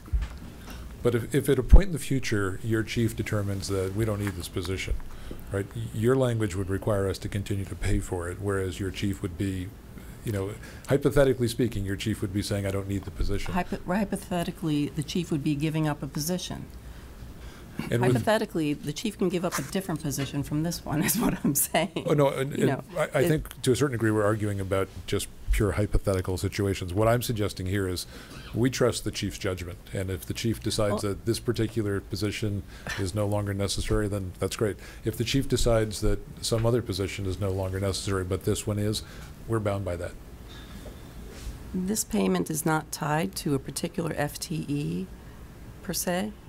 I don't know. Full-time employee. Full-time employee. Yep.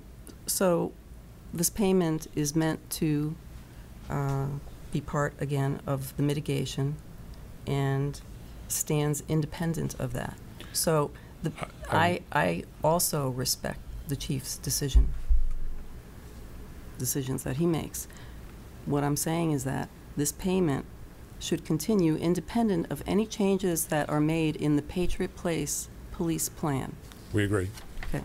We agree with that. All I'm suggesting here is that I believe you're asking us to change the language so it says this payment stays in place so long as Patriot Place exists. Yes. And I'm Or suggesting. actually, the sentence was never in here before. Well, That's because 18 lawyers get together. No, I'm sorry for being too legal here, but it's difficult to have an obligation that goes on in perpetuity. Well, that would be a good thing. If Patriot Place goes on in perpetuity, we have no issue here. But my issue is that the policing plan could change. So I don't want this tied to a change in that. And on that point, we're in complete agreement. So This this is a wording separate. doesn't say that. Well, you're absolutely right on that point, too. It doesn't say it, but what I'm proposing is something slightly different. What I'm suggesting is we recognize that you have a policing plan that's separate and distinct, and then you have an annual officer cost that, once again, is separate and distinct. In one of the earlier drafts, the obligation to pay for the officer was an obligation that extended into perpetuity. Yes. And that's generally not something that's good legal drafting. And so that's how this sentence came about is, okay, is there a point in time when the obligation to fund this officer could end? And so what I'm proposing is, yes, there should be, and that should be at the point in time when the chief decides that there's no need for this particular funding obligation. I think you're with me as far as having an end date, but you'd prefer to say it stays in place so long as there is a Patriot Place. Am I understanding things properly? What if you change the name? Why not change it to that? What if you change the name? Then it's all, now you've gone down another legal alley. I mean, So, my point is, I guess, that if you take the policing plan out of this agreement stands independent. Absolutely. We agree on that. And I So, can- so wouldn't the And officer so you be, just strike this sentence, and you have agreed to pay the town this amount. There's no limit, there's no end year, and What is the purpose of the wouldn't it be for the officer? duration of the license if it's for our independent from public the? safety. No, I understand that, but relative to Patriot Place in existence, and for what reason would there never be a policing plan for if Patriot Place were in existence? We'll go ahead and say, if you don't mind, we'll take your language. So it says, this Well, obligation. I don't know if I have, I'm not an attorney, so I'm But trying to make a point here that, do you mind? I'm trying to make a point here that Lorraine, if I could ask you, do you want to be assured that there will be an additional police officer paid for by NPP for so long as the venue that we know as Patriot Place is in existence and has licensed events? Is that your concern?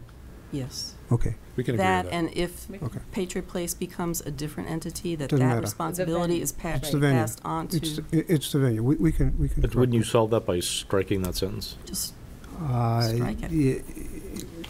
if we're gonna end this tonight, Dick, we need to get it done Do you now. have an opinion on this, David? What I'm seeing is the need to cover the obligation for as long as Patriot Place exists. I think you can do that by moving some of that language. I'm not necessarily in favor of striking it, because I think that there is a need to massage it a bit. I'm confident that Dick can work that out with Mr. So the change will be, said obligation to pay the annual cost shall continue for such time as Patriot Place is operating. as Patriot Place venue is operating with a licensed, any licensed activity. Yeah. That sounds fine. Okay. And if it is turned over to a new entity, that responsibility goes, It's the Patriot Place venue is the same patch Successes of and earth. signs done here. same patch, even Same if patch of If you earth. sell The your house, you owner- still get taxed. So the next person still has to pay the tax. It's the place. it's attached to the place. Yeah, Okay, tax. All right. You good? I think You so. good? Thank you. All right. Back? Okay, thank you. So I've gone through the Dick, default. one last question on Sure. 5. Yep. If they don't default for 5 years, this Yes. gives them the right to convert to a paying on a monthly basis. Yes. I just wanted everyone to be aware of that. And will that be front-loaded or paid in arrears? It'll be a mutually acceptable payment schedule, so I don't know what it was. Front-loaded. Front-loaded, thank you. You get your answer. All right. All right, so the rest is what we call boilerplate, except for, at the very end, the litigation is being dismissed, but they've asked for the right to come back to the board, it's the very last sentence, to submit a new application at a later date for the local licensing authority to alter the premises that include Dana-Farber. They just want to reserve the right to come back and They have request that that right again. anyways. No matter what, they have that right, so you don't even need that in there.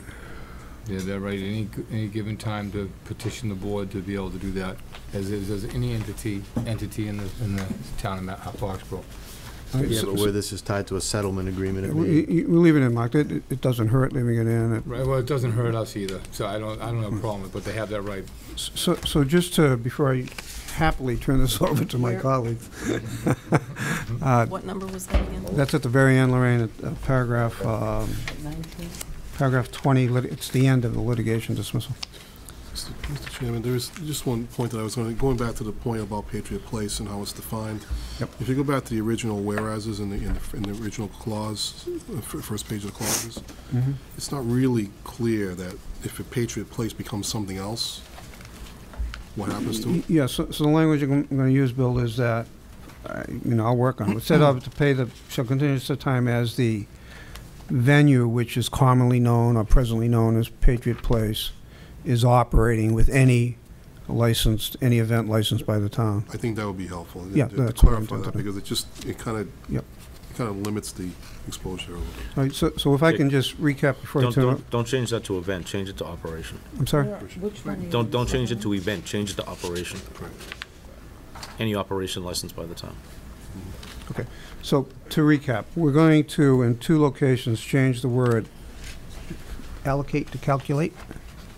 And then on page 7, we're going to change, and we're going to do this tonight. We're going to holographically initial the changes if the board approves, and so we don't have to come up with another draft. And we will refer to the obligation to pay the annual officer cost as continuing for such time as the venue that is presently known as Patriot Place is operating with any licensed operation. Yes? Okay. Okay, thank you all for your help. All right, now, as we proceed here, do you want to vote on these individually? No, I Go suspect. through the licenses? Yeah, I think that's what you'd prefer to do. Yeah. I'm asking. Okay. Who's up next, Cindy or David? The entertainment license has not changed much at all from where it was initially. I sent out a redlined version showing changes, and then I sent out a final version today showing those changes as having gone into effect. So briefly, I'll summarize. In the entertainment license, the area where the live entertainment will be provided will use basically space separation elements, curtain chairs or railings constructed of materials that are approved by the fire chief. That was at his request, that they be, the materials are up to his standards. To reduce visibility from the general bowling and dining area, and they will allow for control between spaces and verification of capacity within the live entertainment areas. 2, it was important to the board, and we have put in that the entertainment bar area shall not exceed the greater of 5,000 square feet or 25% of the total square footage of the entire premises, and shall be as shown as the previously submitted plans, which you've had before you, and that provision has not changed at all. 3, similarly has not changed. The maximum legal occupancy of the premises by code is 900 persons. Splitsville has agreed to restrict the occupancy of the premises to not exceed 800 persons unless said capacity is limited by the building code for whatever reason turns out to be less. So that has not changed at all. Number 4, we talk about the maximum legal occupancy in the live entertainment area, and similarly that is by law, according to the code, 514 persons. Splitsville has agreed, and this has not changed, to restrict the maximum legal occupancy capacity in this area such that when Howl at the Moon Entertainment is performing, it shall not exceed 400 persons unless for some strange reason, like in the previous example, the code somehow is less, in which case it would be less. 5, sound levels in the bowling area when Howl at the Moon is entertaining. Howl at the Moon Entertainment is being performed will be comparable to sound levels at other Splitsville locations, and Bill Caspera at previous meetings before the board explained how that does get enforced and how it's really, if there's a complaint, you come in and you don't continue. If there's too many complaints, it doesn't work. People leave, they don't come, they don't make their money, it doesn't work. 6, no drink menus, no menus, drink specials, or other food and beverage promotions shall refer to Howl at the Moon. None of these conditions have changed at all. 7 is a long one. Please don't make me read it. It hasn't changed in several iterations. Basically, it says that Howl at the Moon is permitted on Thursday, Friday, and Saturday only from 8 till closing, except private events, stadium event days, and holiday periods. We had quite a bit of discussion at the last meeting defining what were stadium event days and holiday periods. They are listed. I believe they're accurate. I think I've got them right. We haven't changed them since the last time when we have the state ones taken out. I just checked them. They're right. What? They're right. Good. Well, before you go on, did we clarify if they need a separate one-day license for private event? We did, and I put it in writing because I misspoke. I had it correctly in my memorandum, and I had it correctly when I spoke to you. Anything under paragraph 7 that goes on occurs as of right under this license, okay? If Howl at the Moon, and I hope I'm gonna get it right this time, if Howl at the Moon wants to operate, say on a Tuesday night not covered by paragraph 7, then it wouldn't be under this license. So if Howell wants to operate in something other than what we've said they can operate, then they need to get a separate license. Okay, can an outfit called Bark at the Moon operate on Tuesday night? If Bark at the Moon is a separate entity, say it was also it's a called different- it's a Young diff- Republicans for It- Change. it's a different entertainment venue. It could be in the live entertainment area under the license without a special event. Any It's still other- limited by the size.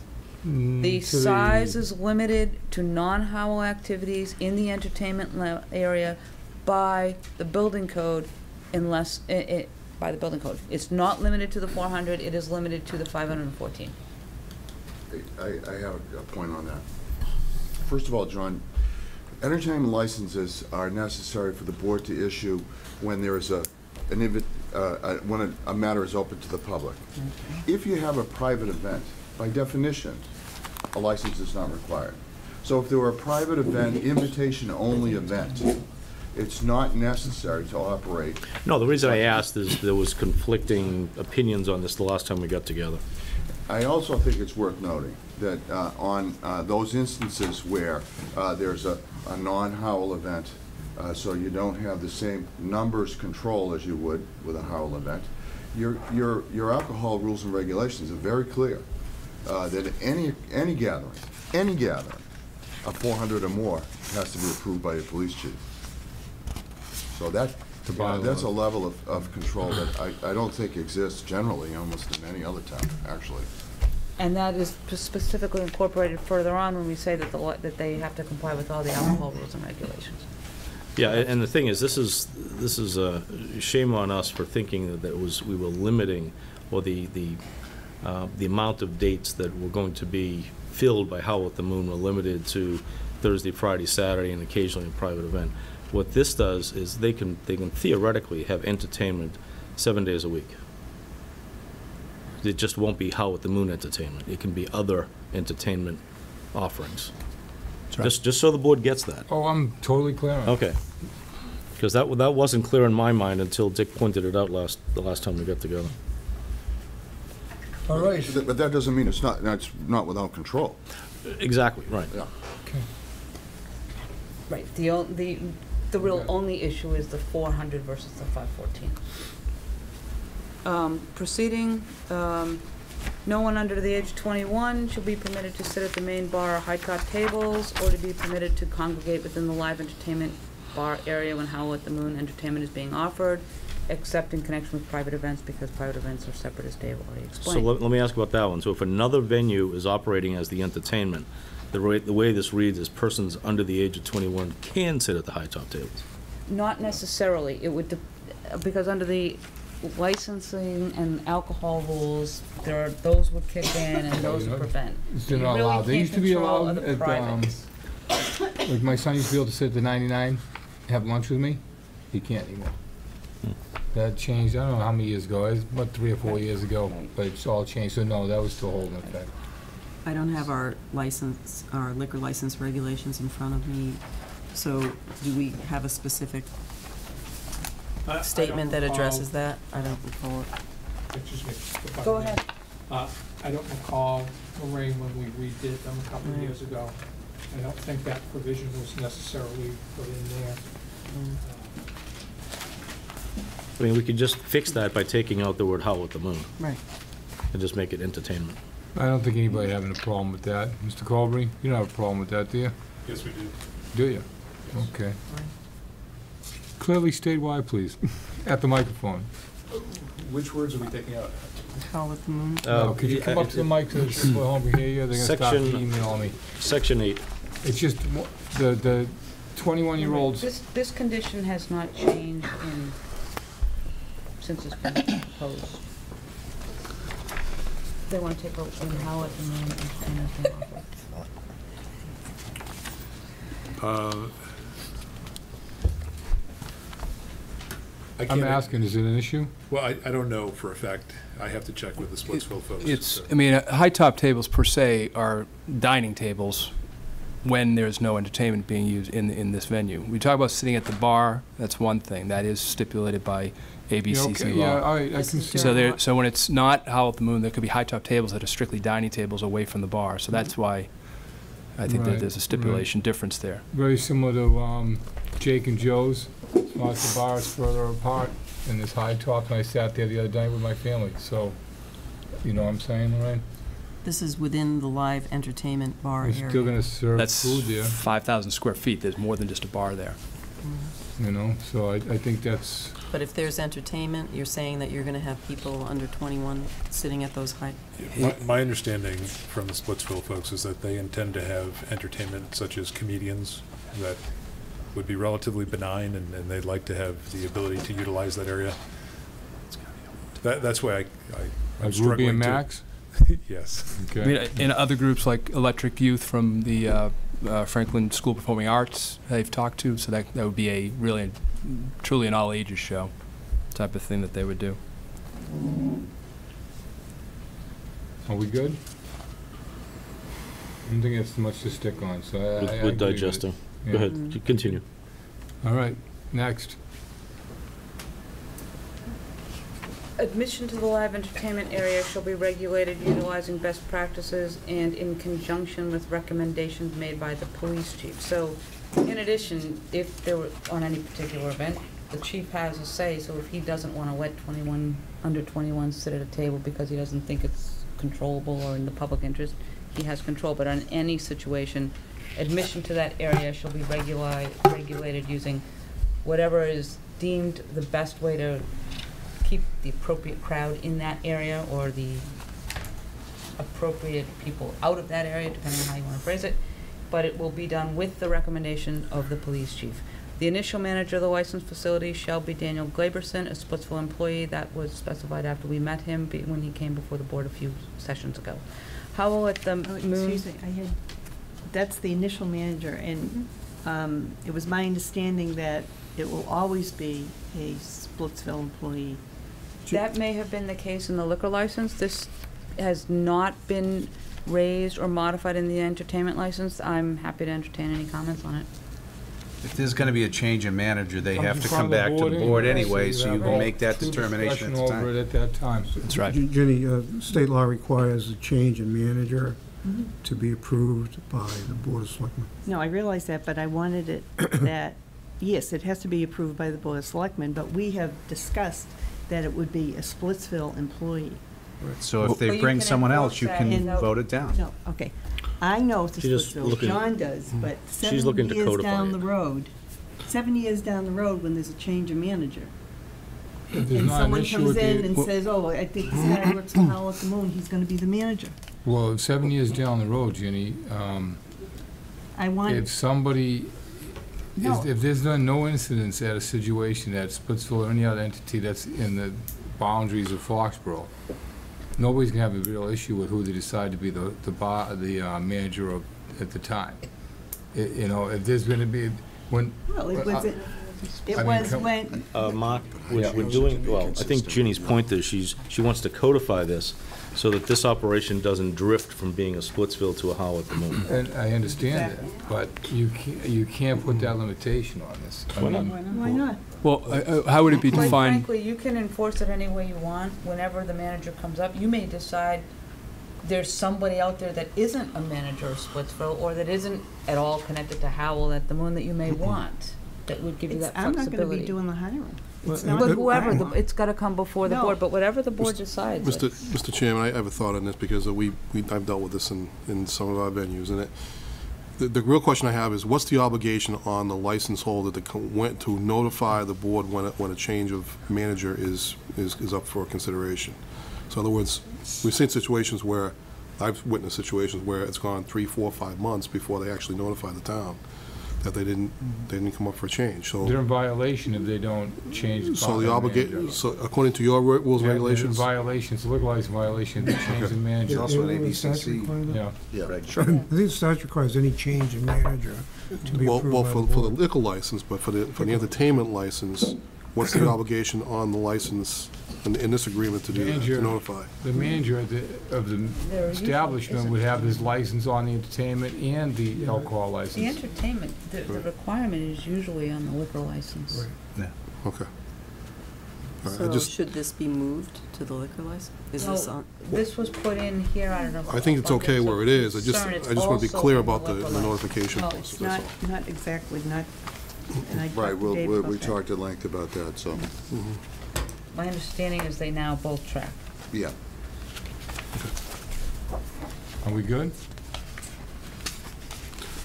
Anything else? Well, it's, Should I it's continue? more specified, it's, the well, we're gonna talk about in the liquor license, and it's specified that it's an employee, Mr.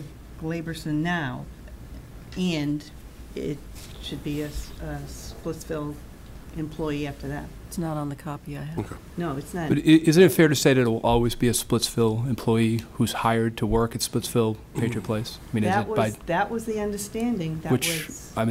I'm sure that would be the case. And the board would have full right to review the qualifications of that manager Mhm. based on background, previous employment. And so it's always going to be a Splitsville And Patriot Place employee. every license comes up every year. Right. So every year you get a chance to look at it, see who the person is, and say yes or no.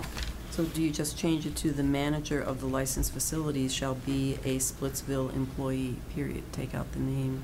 Well, Take we out- had it without the When name, does and the board everyone want wanted the to name tie- because Hold they on, were hey, happy Dick, with the person. let me just, we call this threading the needle around here, where I come from, okay? So, okay, I'm a guy that used to work for Howell at the Moon. Now Splitsville hires me, because you don't want to be Howell at the Moon. He goes right around, he circumvents the whole situation that you're gonna spend a half hour discussing here tonight, and he goes to work for Splitsville. Now you have to hire him. But no So matter it doesn't matter who what, writes his check. if If you they want to don't- get around that law. No, or you the- don't have to hope hire that him, you're Mark. dealing Well, I with, understand, but who's to say he never has to put on his doesn't have to say he worked for Right, Howell your at the Moon. point Now he works is, for right, you Splitsville. could circumvent it, you're You absolutely can absolutely, you can circumvent anything. Well, you We're- know we're- what, But that's I'd why you like have to the have it ability in- every Well, year no. You know to what? meet the You know what? We person need to and move see on. if they meet your qualifications but or I not. would like to have it in writing that it's a Splitsville employee. Ginny, if I could point out just this, that every year you will be reviewing an entertainment license and a liquor license. This board will, and your feelings are known. 10 years from now, there may be reasons why the then Board of Selectmen would be very happy with someone who isn't a Splitsville employee as the manager. You don't know. We don't know the But they can circumstances. deal with that But 10 quite years Well, down the that's, road. yeah, no, I get that. What I'm saying is, we were told that the manager of the establishment was gonna be a Splitsville employee. Right. It's Splitsville. The licenses are going to Splitsville, so it should be a Splitsville employee. And it will be, and if this board is in place, it feels the same way a year from why now. don't Oh, Dick, well, why don't we why are you just fighting put this the so hard? language? Huh? Why are you fighting this so hard? This should be an easy one. Can I just interject something? Whatever the board wants to do is fine, because keep in mind, this license Stop. only exists for 1 year. So whatever you want to put in is fine, because no matter what you put in, you revisit next year. Be it the same language or different language, whatever language you'd like, I'm happy to make whatever additions or changes you want. Bill, That's a fair point. what do you want to do? No, it's a fair point, that if it becomes, because assuming that the manager is not going to change within the first year. I'm assuming that, I mean, unless it's a major change, but I don't see that. Well, if there's more a likely. violation, he gets fired. Right. There's all kinds of possibilities. We can sit here all night and try and figure out every possible thing that could happen from here to infinity and beyond. And this license It's would not only be gonna good happen. till the end of December, and then January 1, you have a brand-new license. We're only talking about, by the time they 8 get months. open, 6 months. 6 months. 6 months. What's wrong with putting the language in there that we had agreed upon when we were doing the discussions? That the manager would be from Splitsville? I don't remember, I remember the discussion, Ginny, of being a manager from Splitsville, but I didn't say for eternity. I never heard the word forever or eternity. Nope. Just put it, just humor me, will you? Can I- If want to can't change without it a 10 motion years from the down the board. road, I can't fine. Can I just ask, Right now. could I just ask a question? How do you perceive that there would be an employee not of Splitsville being the manager of In Splitsville. the beginning, the Howl at the Moon person was going to be the manager. Because they were partners. No, I with Splitsville understand that, under the- and that's under been that, That's one of the- And, that hasn't and when we made, Yeah, when we it has had to, our they're not the concerns, controlling they party. said, don't worry, They were never okay, the controlling all right, the manager will be a Splitsville employee. okay, but Splitsville is getting the license. all right, but Splitsville is coming in from out of state. They're hiring they've hired a manager, and you will have full rights if they were to change managers on approving that manager for the either license to be added to that license. And I don't see any way that it's not going to be a Splitsville employee of Splitsville Patriot Place. Well, then what's the problem with putting that in the language? The difficulty, Ginny, is that they would like the flexibility to hire someone from an unaffiliated company. So if they come across someone who is not currently a Splitsville employee and also not a Howell employee, but working for some other venue, and Dan leaves for whatever reason, they would like to hire that person. And the language that you're proposing would prevent them from doing so. And so If they're going to hire someone, then it becomes a Splitsville employee. If We're- Splitsville is doing the hiring. we're trying to not only comply with the letter of the law, but also comply with the spirit of the law. So we would, if the understanding is we're allowed to hire people from off the street and make them Splitsville employees, and then come to you and say, can this person replace Dan as a manager? Then I think, if that's the understanding, we're probably in great shape. We were trying to be just very forthright with you and say that there would be those times when, Splitsville doesn't have operations in Massachusetts besides this. So if Dan were to leave, there's a very good possibility that they would try to hire someone from another venue already existing in Right, Massachusetts. Splitsville would hire that person and employ that person as a Splitsville employee. So I just want to make sure that Well, your I- understanding is that it doesn't have to be a But pre-existing. let's be frank here. We just don't want a Howl at the Moon employee, okay? Okay.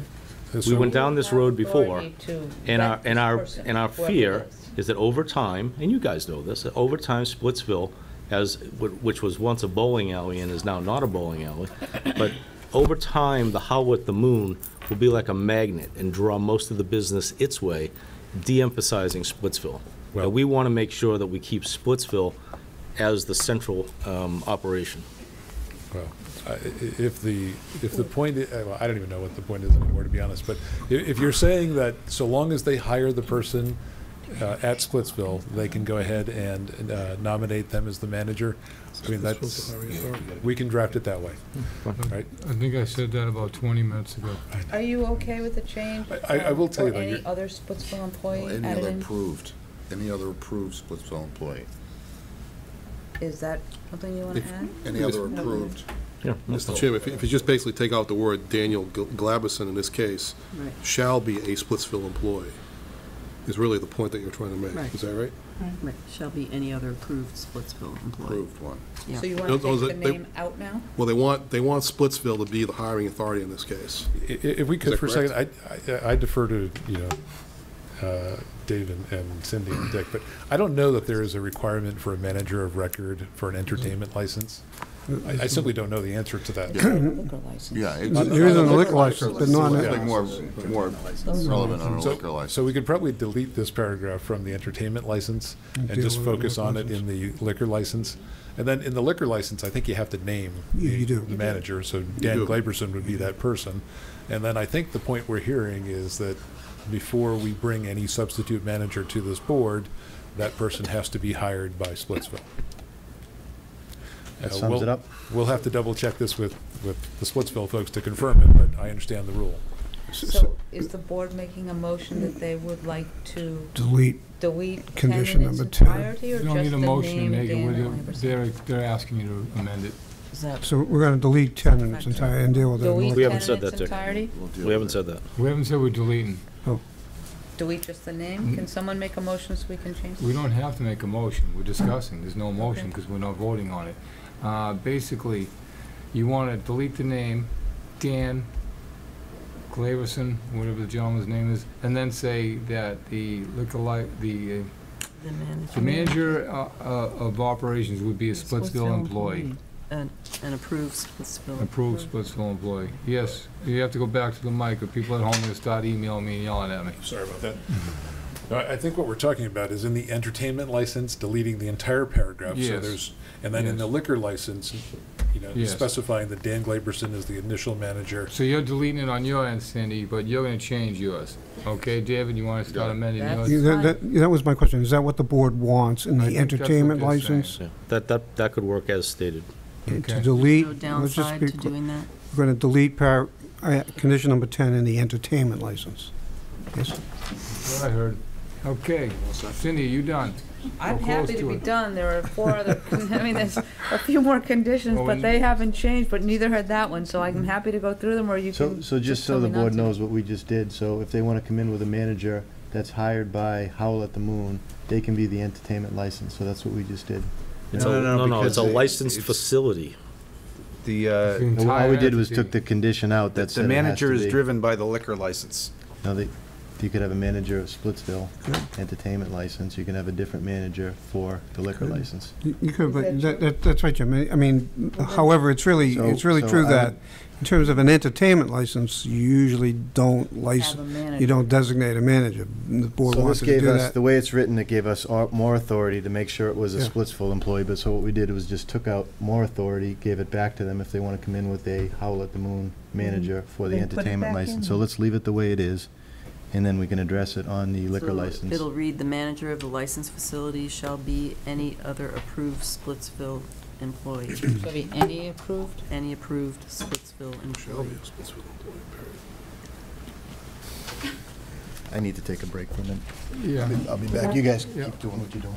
All right, we're gonna sum Somehow this we up ended in a up in few an even minutes. worse position. Can I sum this up, Yes, please. please? Please. Jim? Yes. Number 11, Howl at the Moon Entertainment, we already talked about this, will not be available to the general public on any night other than is described in paragraph 7. And John, as you discussed, that's when they would need a special license Right. if they wanted to do that. The that's- licensee certifies that he has obtained insurance. No one has required that. The statute requires it. No one has discussed it. We can move on. The licensee, number 13, shall comply with all applicable rules and regulations of the holders of alcoholic beverage licenses of the town of Foxborough and laws of the Commonwealth of Massachusetts. Even if you took it out, they have to do it anyway. We put it in. It makes it crystal clear. No reason, no ability for them to violate without knowing, and then you can whack the book at them, okay? Number 14, the licensee may seek an alternation of the conditions of this license set forth in paragraphs 3 and 4 after the expiration of 6 months. That was a concession that the board and the Splitsville people agreed to, that they can come back, you can say no, but they can come back and ask for changes in 6 months. 15, they've got to comply with absolutely everything Chief O'Leary says he wants done. End of discussion on my end. Okay, now Strike. back to Jimmy's point, we're putting it back, Ken's going that's back, staying in in, the back the way it was. but without the name of Daniel No, it's gonna go Davidson. back slightly amended. It's just going to go in with a Splitsville employee. Okay, Mr. Corby, did you have an issue with that on the entertainment license? Now, back to the mic, back to the mic. If I get one more vibration of my email that they can't hear you at home, it's not, I'm serious, I get them, tell them to speak in the microphone, especially when Linda's at home, she's here tonight. Could someone tell me what the final clause is going to be? And then Cindy, thank please. you, Cindy. I can. Number 10 will read, the manager of the licensed facilities shall be an authorized Splitsville employee. Approved. And approved. And approved. I'm sorry, approved, not authorized. Approved by whom? Board of Selectmen. Splitsville. But there's no approved manager concept in an entertainment license. That's the only, honestly, we don't. Just leave it in there. and we'll move on. Exactly. Thank you, Jim. Yeah, thank you. All right, you're all set, Cindy, right? I am. All right, now for the, Can I ask a question, Cindy? Number 11, does that 30 days apply to that? 30 events a year? I'm sorry, I'm not following your question. A one-day entertainment license, is that 30? up to 30 a year. Up to 30 a year? Is that limited? Yes. Sorry, I wasn't focusing on what you were saying. Yes. Okay, you good? Yeah. David? Yeah, okay. That's what the statute Yeah. said. On those alcohol licenses. Right, Yeah. right. So, members of the board, I took some instruction from the general conditions that you have existent as to all of the alcohol licenses here in Foxborough. Those are essentially the first 4 the licensed, alcohol license conditions are standard conditions that exist in nearly all of your alcohol licensed establishments.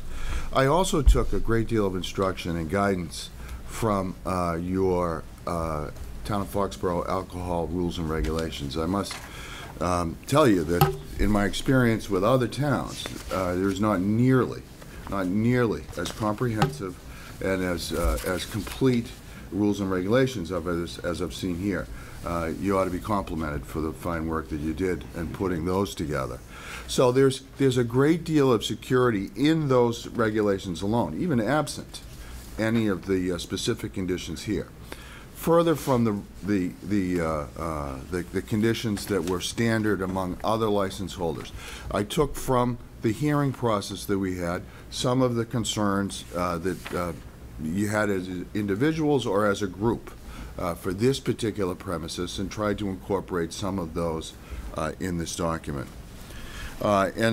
Beginning with number 5, the licensed premises should include dining areas, seating areas, the bowling lane area, lounge and live entertainment, or outdoor patio area for consumption of alcohol, but not include any storage area, stairways, entryways, or kitchen areas. Again, that's generally standard stuff, I think, but in this case, I think it's helpful to define exactly where it is that you expect to find alcohol and where you would not expect to find alcohol.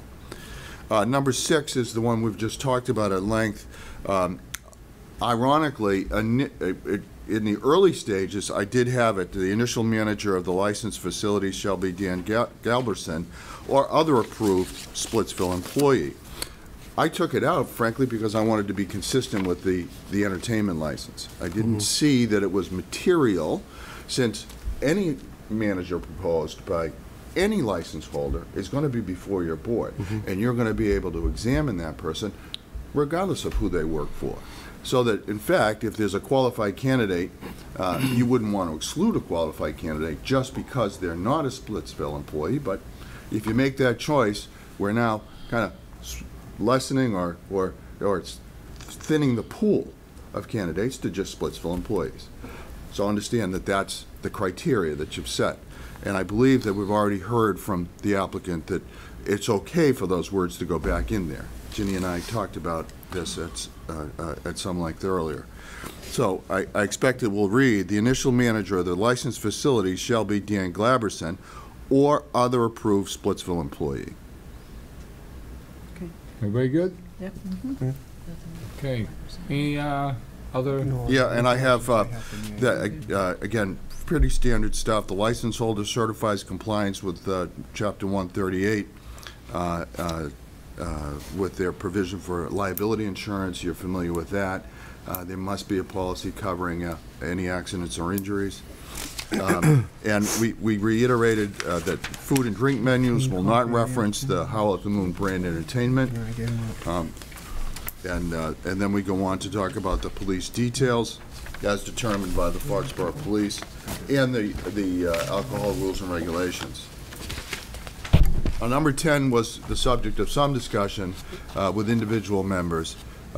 There was, again, taken from some of the hearing process that we had, and the concern that this board had regarding the nature of alcohol service as existent at other Howl at the Moon venues. They do offer what we'll call specialty drinks, which tend to be of substantial volume, intended for multiple consumers at one time, whether that be a large container of a mixed drink or a tall container of a mixed drink, or in fact a pitcher of a beer or some other option of that sort.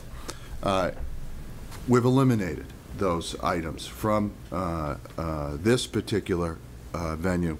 As I've indicated in number 10, that there would not be service of alcohol in containers greater than 20 ounces or in any other alternate form such as Jell-O shots, alcohol creams, or food-based alcohol products, whatever they may be. Some places may offer a certain, alcohol-laden cake or other novelty item in order to attract interest. That won't be the case here. It's the alcohol rules and regulations, again, that are very specific about the manner and service of alcohol here in the town of Foxborough. And that there will remain conformity in all respects with Chapter 138 and with those alcohol rules and regulations and with the community policing plan that you guys have put in place. So that is the specific conditions of the license for this premises, and it is the four corners of the premises that you're licensed for alcohol purposes, not just the Howl at the Moon venue, though there are some specific conditions here. And again, I think reliance on the rules and regulations is something that is of great comfort, it should be, to this board, since you've had a good deal of experience with other venues of this sort. So with that, I think we've all come to some consensus on those alcohol license provisions. Any questions from the board? Lorraine? I had submitted a question earlier about the town bylaw for requirement of police details. I had talked with Bob about this earlier. And so, David, we have a bylaw in place that requires gatherings greater than 350 people to have police officers present as details. At the discretion of the chief of police. What I was reading in the alcohol rules and language is 400. 400? That's what I saw. I have a copy of that. It's 300. It is 350 when alcohol is served. Yeah. Okay. Okay. 400 is general gathering. I see. Okay. So I guess the question that I have is, we don't have a police plan that's being referred to here, you know, for this settlement agreement. And there was some outline put together by the chief, but there's not been any review or, you know, work with a consultant yet. And looking at that, it looked like the end product was that there would be no police officers working in venues like Toby Keith with 1,300 people or Splitsville with potentially 900 people. Thank you. I don't know why you keep sitting way back there, Edward. Well, I was hoping. I couldn't see you. From the front to the back, I thought we were done. We like you too much, Ed. The purpose of the new modeling is to bring about a change so that we're not having officers necessarily assigned to every single liquor establishment. The purpose is to have a force of regular policemen that can respond to incidents as they're occurring. It hasn't been really talked about, but Mr. Early and myself have spent a lot of time taking a look at the dynamics. And one of the things that we're going to engage in doing is raising the performance level of employees at the different liquor establishments, so that you have people that, instead of being bouncers that merely throw people out, that sometimes can diffuse situations, de-escalate the tension and the risk of aggression and violence in a very crowded environment, so that the police are an adjunct to their efforts and not taking on the primary role as they often are in some of the establishments. Yes, every liquor establishment that has entertainment, you know, needs monitoring, and that's why we'll have a team of officers doing that on a consistent basis.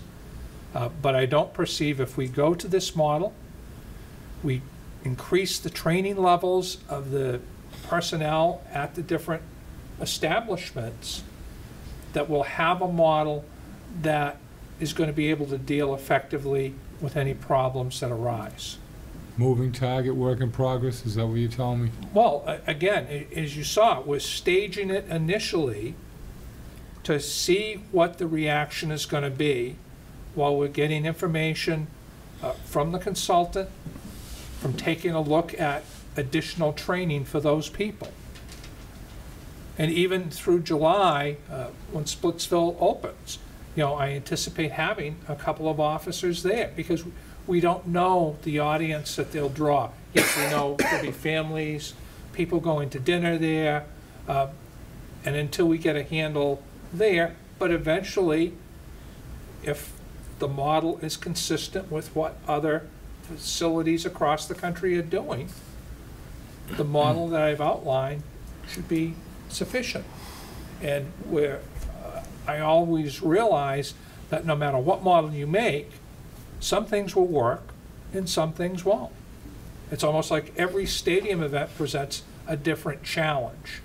And we've had to adapt to the situations that you find.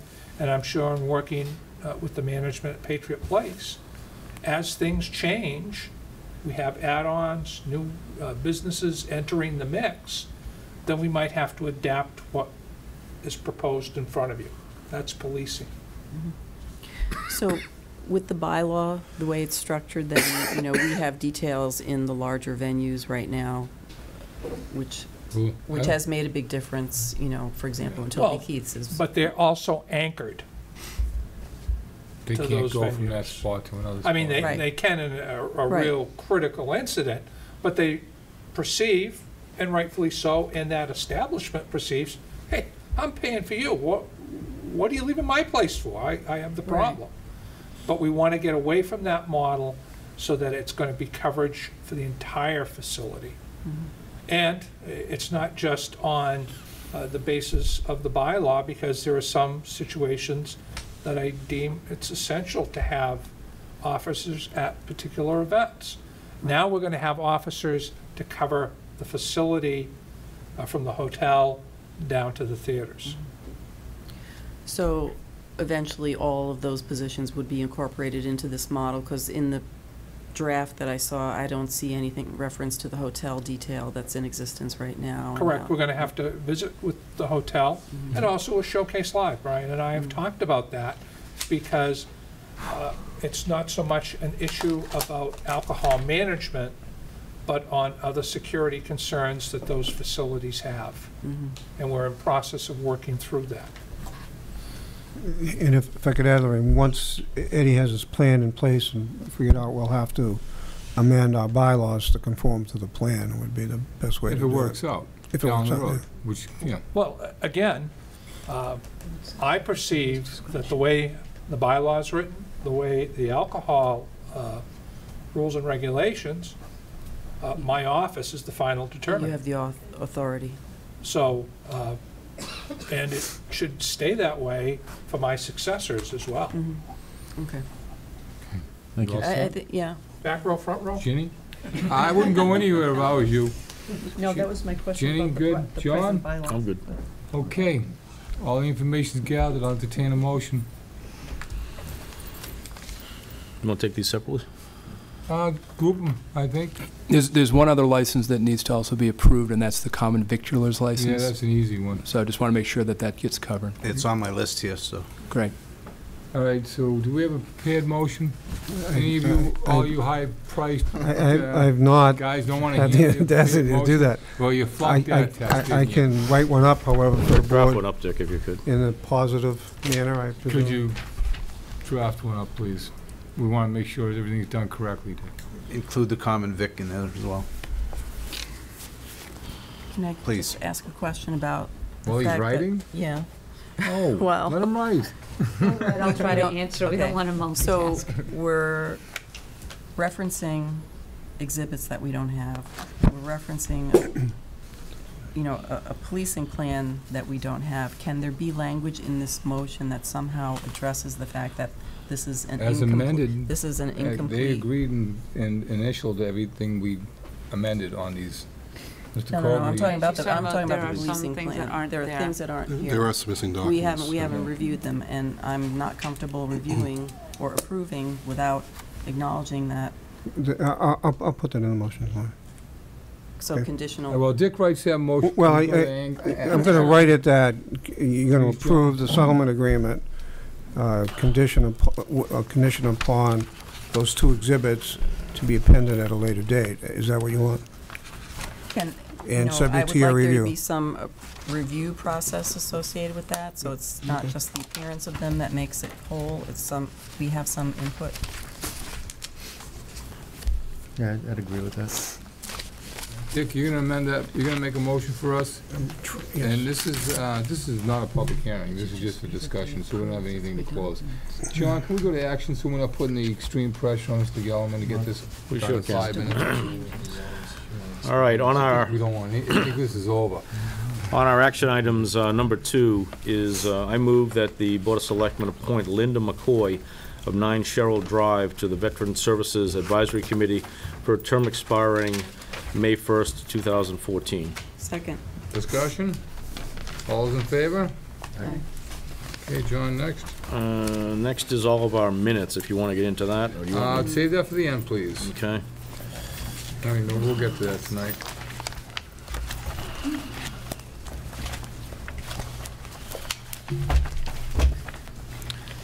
Bob, is this just for information purposes only on this Norfolk County Register of Deeds? Yes, yep. Okay, I'll just let everyone know that on May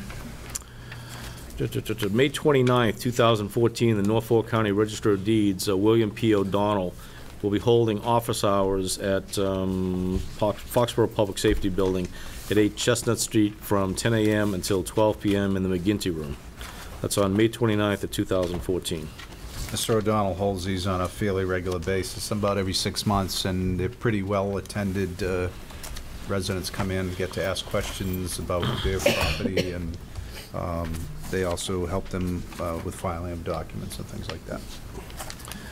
Item number 5, I move that the Board of Selectmen ratify the submitted contract language for the Woodland Library Association, MLSA AFT-MA AFL-CIO.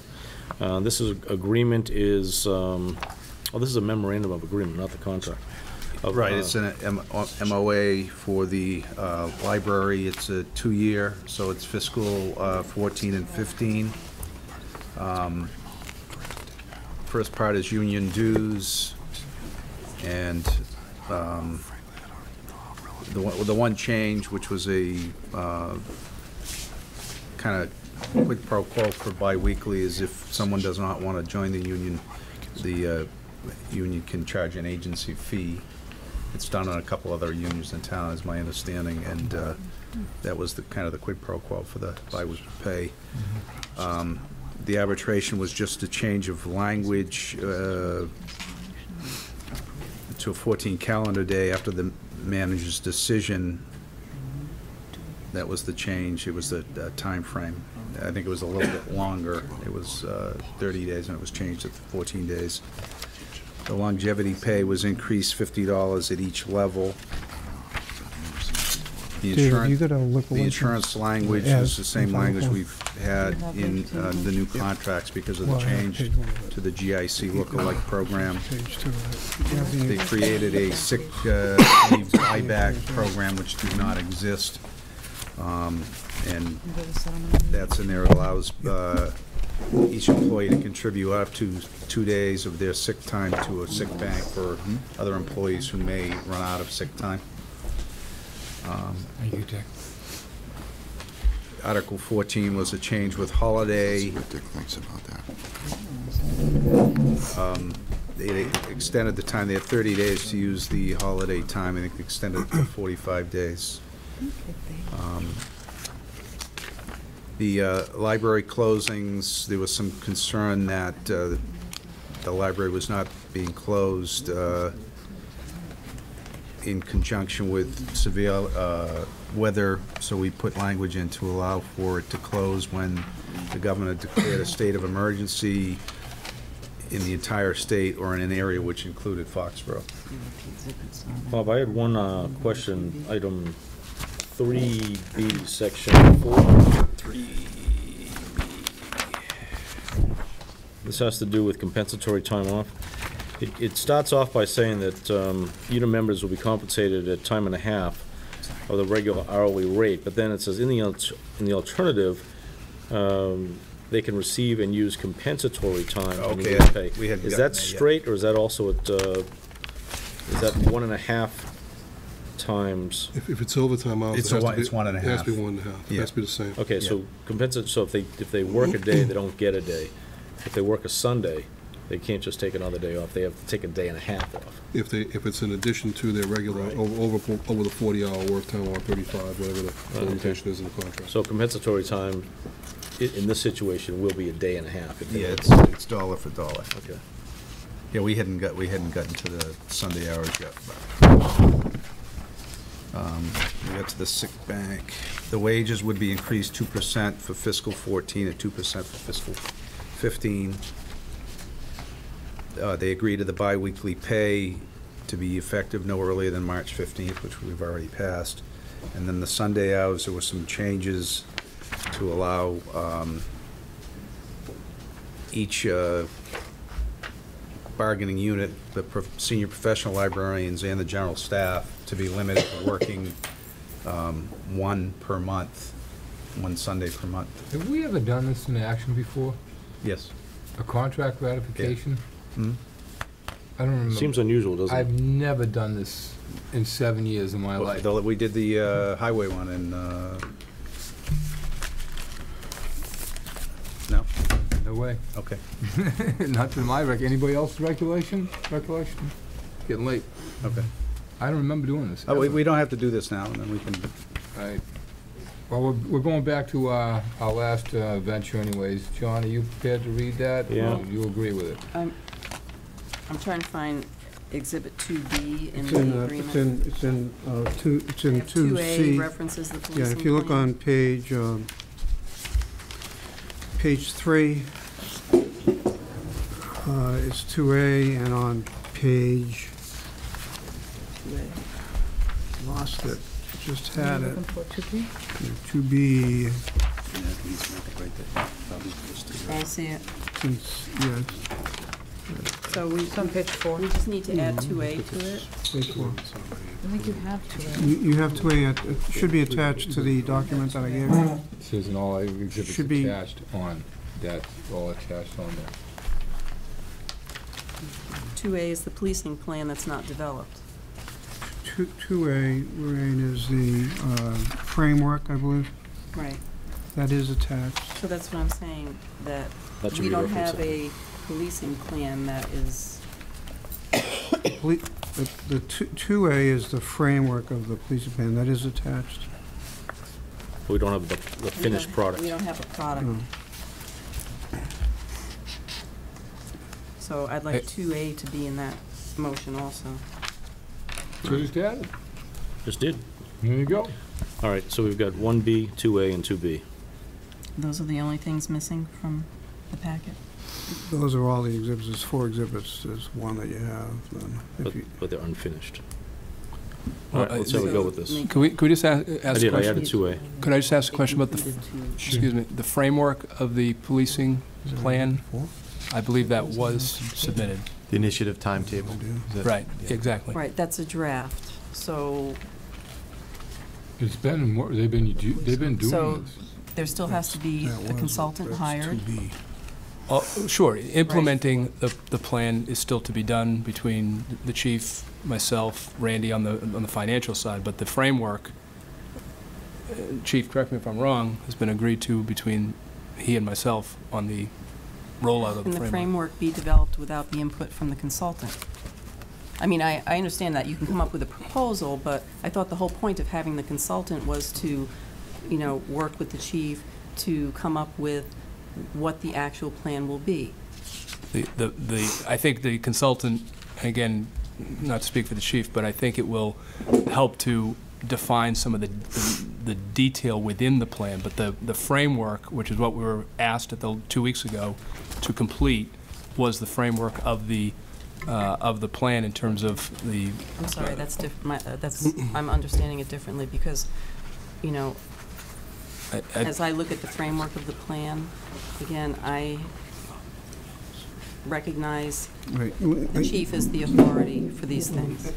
To your point, Lorraine, let me change the document so that it reads the way I want it. I just put 2A in here. I know, but I need to It's right change the there. settlement agreement, so. No, it's all, yeah, it's all part of that. No, I understand that, but I need to change the settlement agreement as well, Oh. because the settlement agreement talks about. Is that yours or his? That's mine. That's mine. Yours is in that packet right in John's hands. That's what I'm trying to explain to you, right there.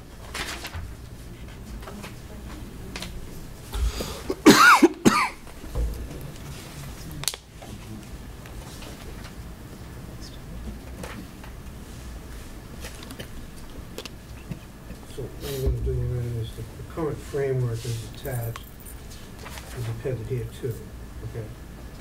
In the story, okay? Okay? I don't know what that And then, means. well, the 2A will stay as, that's appended as the framework of the police plan, okay? And you want to say the complete police plan will be appended here too as Exhibit 2A. What I'm suggesting is that this attachment Isn't the police plan, right? Is not the police plan. is not the police plan. But Framework. I have to be honest, Ed, I have a concern just from the standpoint when I read, you know, I was reading this as a proposal, and I thought, gee, that would be interesting to get to venues that have no police officers present. But it's really hard for me to swallow the thought that a venue with 1,300 people in our town will not have a police officer inside that venue, just projecting the presence of order that that brings. But that is, So- the chief has the authority And I know to do that, and I understand that. I'm just telling you that I'm struggling with this framework. I was viewing it as a draft, so I thought, okay, when you work with the consultant, you know, you'll get to that point. I mean, is that really how, like, the, you know? Well, yes, that is what they did in several of the cities that I've been looking at. Right. That they didn't have, in fact, they don't put their police officers inside the facilities at all. They're just outside maintaining the line and go in if there's a problem. But I think cities, you know, there's cities with their resources, and then there's Foxborough. And I'm just asking the question. Well, again, you saw the timetable. Yep. You know that we're going to be starting to do implementation.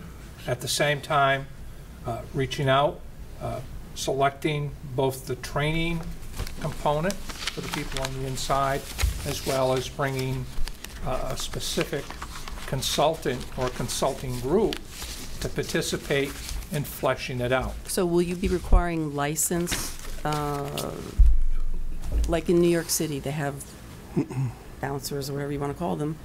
They are regulated in some way, I believe, through the licensing process in New York City.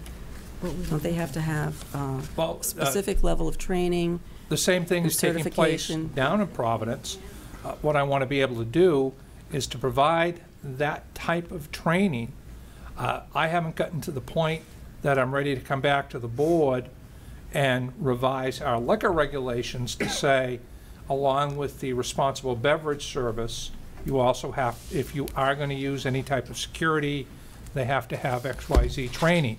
It is something, if it works on Patriot Place, that I might use a broader approach to hit places that we have, whether it's the Green Valley Steakhouse, America's Best Value Inn, or larger facilities like Jake and Joe's that draw a similar crowd to some of the establishments at Patriot Place. Obviously, you want me to address more of those things, and I'll attempt to get that component done and some other specific times so that the board has a better understanding. So with this framework then, you know, there are certain dates attached to it that those examples of levels of staffing would be in those different locations. Right. Would you anticipate that the training, in order to bring that level of confidence, that expertise, the expertise of your police officers is now in the hands of a non-public safety official? We're still having people in the facilities. So you still have police details Right. in certain facilities as we transition, but taking some of the people and putting them on a more general patrol status to respond to more than just individual bar needs. If I was going to jump full bore into this, I could have said, okay, do away with anybody in any establishment, but we're not ready to go there because we want to bring up the training of, or the training capacity of the people that are current employees. So my question is then, if you, as you're ramping this up, you come to level 2 Right. in this example, and that's the extent of the comfort level, you can stop there, right? You don't have to go to pulling all police officers out of every venue. Well, by that time in July, hopefully we will have done and heard from a consultant, although I'd almost like to wait till July until we can see the impact of Splitsville, because I don't know, I don't perceive that it will be overly burdensome to, the safety certainly of the overall site, but it would be good to have that person seeing that operation as opposed to seeing the construction workers saying, yes, Splitsville will be here. So there's no issue with this agreement for this timetable to be delayed, for example, in that situation in order to allow that type of, if it makes more sense for the consultant to be coming in at that point in time, you can delay the time. Any, we suggested it. I don't perceive that, if we have to change the dates according to the circumstances, I don't perceive that, the partners have any problem with that. No. Chief, let me So- understand this. The framework, is that going to be the most final document and the rest is going to evolve? Well, some of it's going to evolve, John, as we move through a transition from using one location-centric assignment of details to a general team approach to cover all the establishments. But in all these documents, we reference the policing plan. Right. And I guess we're struggling to say we have a framework for a policing plan. Are we ever going to have a document that is in fact the policing plan? No, I think we've gone over that because it's going to keep. No, I've got the answer. I just want to get the But answer I to say think- the answer's no. There'll be a draft. When I say a draft, there'll be a written documentation that will tell the people on that detail, here's what expectations are. Here are some suggestions on how to patrol the different areas. So if you're saying that that's a plan, yes, because we'll have to change the dynamic that even the officers are used to into something that's going to be much more specific as to what they'd be accomplishing. That's not to ignore Toby Keith at closing time, Right. or Bar Louie currently. We put the wagon in a location, we put another officer in a location because we know that closing times are more challenging. But the plan will be you working off the framework. Yes. Is there going to be anything in writing that you can submit? Yes, I'll have to submit something so I can flesh out what the key points, what's going to happen in a more specific sense to make the board feel more comfortable with it. So what I've done is I've amended the settlement agreement again to add, first of all, to refer to the framework as 2A. The document you have is 2A, stays as 2A, that's the framework. But then I've added to be appended here too as Exhibit 2C shall be the police plan, and then your vote says that Exhibits 1B and 2C shall be subject to your approval. It's just that I'm understanding that then this 2B, the plan appended to right now, is still a work in progress. So those dates are not in concrete. So that No, that's a framework, it's done. The framework is done. What I'm saying here is that the police plan itself is a separate document to be appended and approved by the board. Bill? That's And- completely different one that I just talked to the chief about. Oh, I just asked where'd he go? I just asked the chief, it will be in writing, and it will be. Right, but he's going to be working off the framework and the rest is discretionary based on the chief's. No, you want specific, correct me if I'm wrong. This board wants specific events as to what's going to take place, when it's going to be done, who's going to do it, and what the result should be. Am I understanding what you're It's looking the actual for? policing plan. the actual plan, Okay. yeah. But again, I think this document that we're attaching to this agreement has specific dates in it. Right. And so where this is still in development, how is it possible to assign specific dates? Excuse me. Is it, I'm just trying to make sure we have the ultimate flexibility for you to be able to develop this plan. So is it on or about? You know, I just want to make sure the language allows you the flexibility. I perceive I have the flexibility. I don't, when I read that, because I see like dates assigned to certain levels of staffing.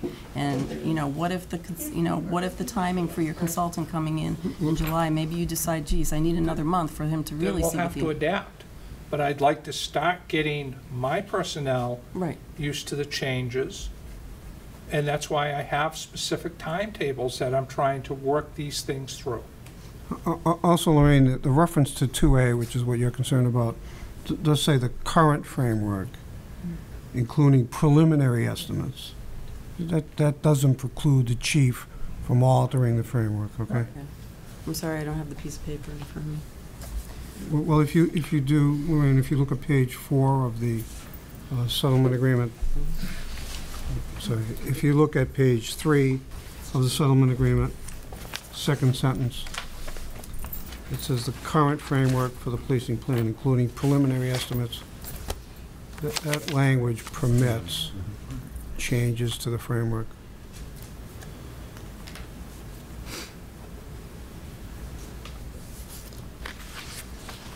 Can it say something like the current draft framework? It could, Lorraine, it doesn't have to. It says preliminary, It does right? not have to. No. Do we have a motion drawn up?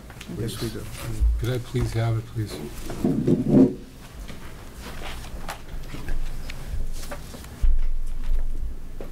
Mr. Clerk. All right, let's give this a try. All right, I move that the Board of Selectmen vote to issue to SV Patriot Place LLC the entertainment license in the form attached hereto, the liquor license in the form attached hereto, and a common victualler's license. In that the Board approves the settlement agreement in the form attached hereto, provided, however, Exhibit 1B and 2C referenced therein shall be subject to this Board's approval as such exhibits become available. Motion made, is there a second? Second. Any more discussion? All those in favor? Is that what you want? Aye. Hold on, he's talking. And 2C. It's not 2A also? No, 2A is already pending.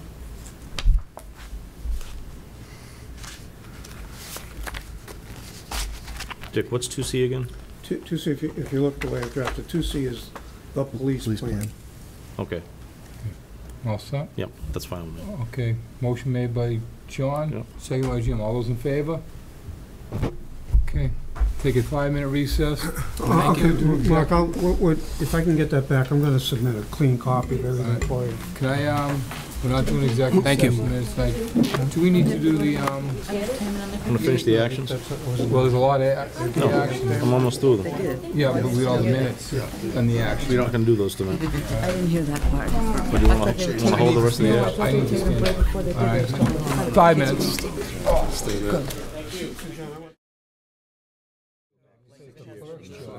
Depends on the actions. You're in charge of the board. I'm gonna blame, even the stuff from back on even Rock. before you were on the board, I'm gonna blame you for. Thank you, Frank. Okay, we're back and we're gonna do action items. John? Yeah, I know a lot of things before I was. Okay. I can certainly help you. I move that the Board of Selectmen appoint Pauline Hadley of Two Shop Place to the Town of Foxborough's Cultural Council for a term expiring 4/1/2017. Second, with great pleasure. Yep. Any discussion? All those in favor? Aye.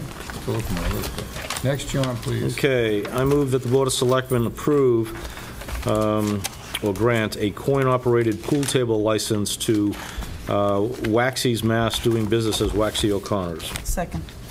Discussion? All those in favor? Aye. Aye. Okay. I move that the Board of Selectmen approve Founder's Day to be held on June 7th, 2014, from 8 a.m. to 11 p.m., beginning with a parade. There'll be field events, 11 in the morning till midnight, pony rides, carnival games, food, boot drive on 5/24/14, And again, this is submitted by Monica Fizzler, and thanks, Monica, for taking charge of this again. We really appreciate it. Second, thanks, Monica. Discussion, and that's when our new town manager has to get in the dunk tank, correct? Yeah, that's it. It's the annual event, I'll Bill. be there. I guess you I'll didn't be realize there. that's for the fundraiser for the food pantry, the town manager. As soon as I take and off the 50 chairman of pounds, the I'll be board great. have to get in the dunk tank. And then I won't you be have the to take us chairman out for then. dinner. Okay, all those in favor? Aye. Aye. Okay, next. Okay, I move that the Board of Selectmen accept a grant of $30,720 for Job Access Reverse Commute Grant that will fund a feasibility study for banning a bus service from Patriot Place to Mansfield Commuter Rail Stop via downtown Foxborough. This is requested by the Planning Board. And basically what they're trying to do is, what they're asking for us to do is just simply accept the grant. Second. Discussion? Wonderful idea. All those in favor? You got to authorize me to Bob sign. Cutler, we now authorize you to In blue ink. sign. Do you need it from the chairman or from the whole board? From the whole board, just to Okay. authorize, yeah. Okay, I also move that we authorize Bob Cutler to be the signatory authorization on this grant. Second. All those in favor? Aye. Aye. Okay. Just not here every day. so Okay, I move that the Board of Selectmen issue a grant, a coin-operated pool table license for MBC Inn and Lounge, also known as the Ancient Mariner. Second. Discussion? All those in favor? Aye. Okay. And last? This is two, actually. I move that the Board of Selectmen, well, we've already done that We one, did so. 12. We're on Okay. 13, yep. I move that the Board of Selectmen appoint Susan Thibodeau of 160 Ellery Street, Rentham, Massachusetts, as our Inspector of Animals. You're actually nominating her. She gets appointed by the state. Okay, I'll change that. Second. I move that we nominate Susan Thibodeau of 160 Ellery Street, Rentham, Mass, to be our nominee for the Inspector of Animals. Second. All those in favor? Aye. Aye, good luck. Okay, we got a lot of minutes here. It's not gonna happen tonight. I did review a lot of them already. If you could be prepared for the next meeting, which is gonna be the 22nd. Okay, so we're going with the 22nd, we're not... Yeah, we're okay. sticking with the 20. If you have any issues with the minutes, could you send those to Sandra, the secretary, so she can amend those prior to? I could just give her my notes. I've got these all marked up, so I'll just give her the whole packet. Okay. Anybody else got any, just give them to Sandra, and then we can talk about the changes at the next meeting. Yep. Okay? You're talking about the executive session. No, I'm talking about all. All right? All right? Well, can I ask, again, we were talking a little on the side. We've got a tremendous amount of executive ones, and it's prefaced with one sheet that says released, held over, will never be released. Yep. If we're going to be talking about this and trying to figure out at the next meeting, there's a couple hours worth of discussion here. I think.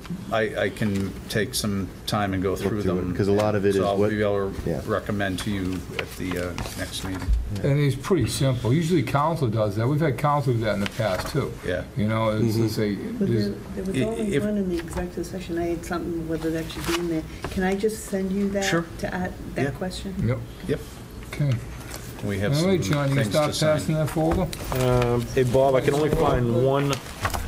This is for the gasoline permit. Right. Yeah. Just the clerk? Let's see. Okay. All right, everybody, thanks for tuning in. I'll take a motion to... Motion to adjourn? Second. All those in favor? Good night, we'll see you on the 22nd. Thank you, Frank.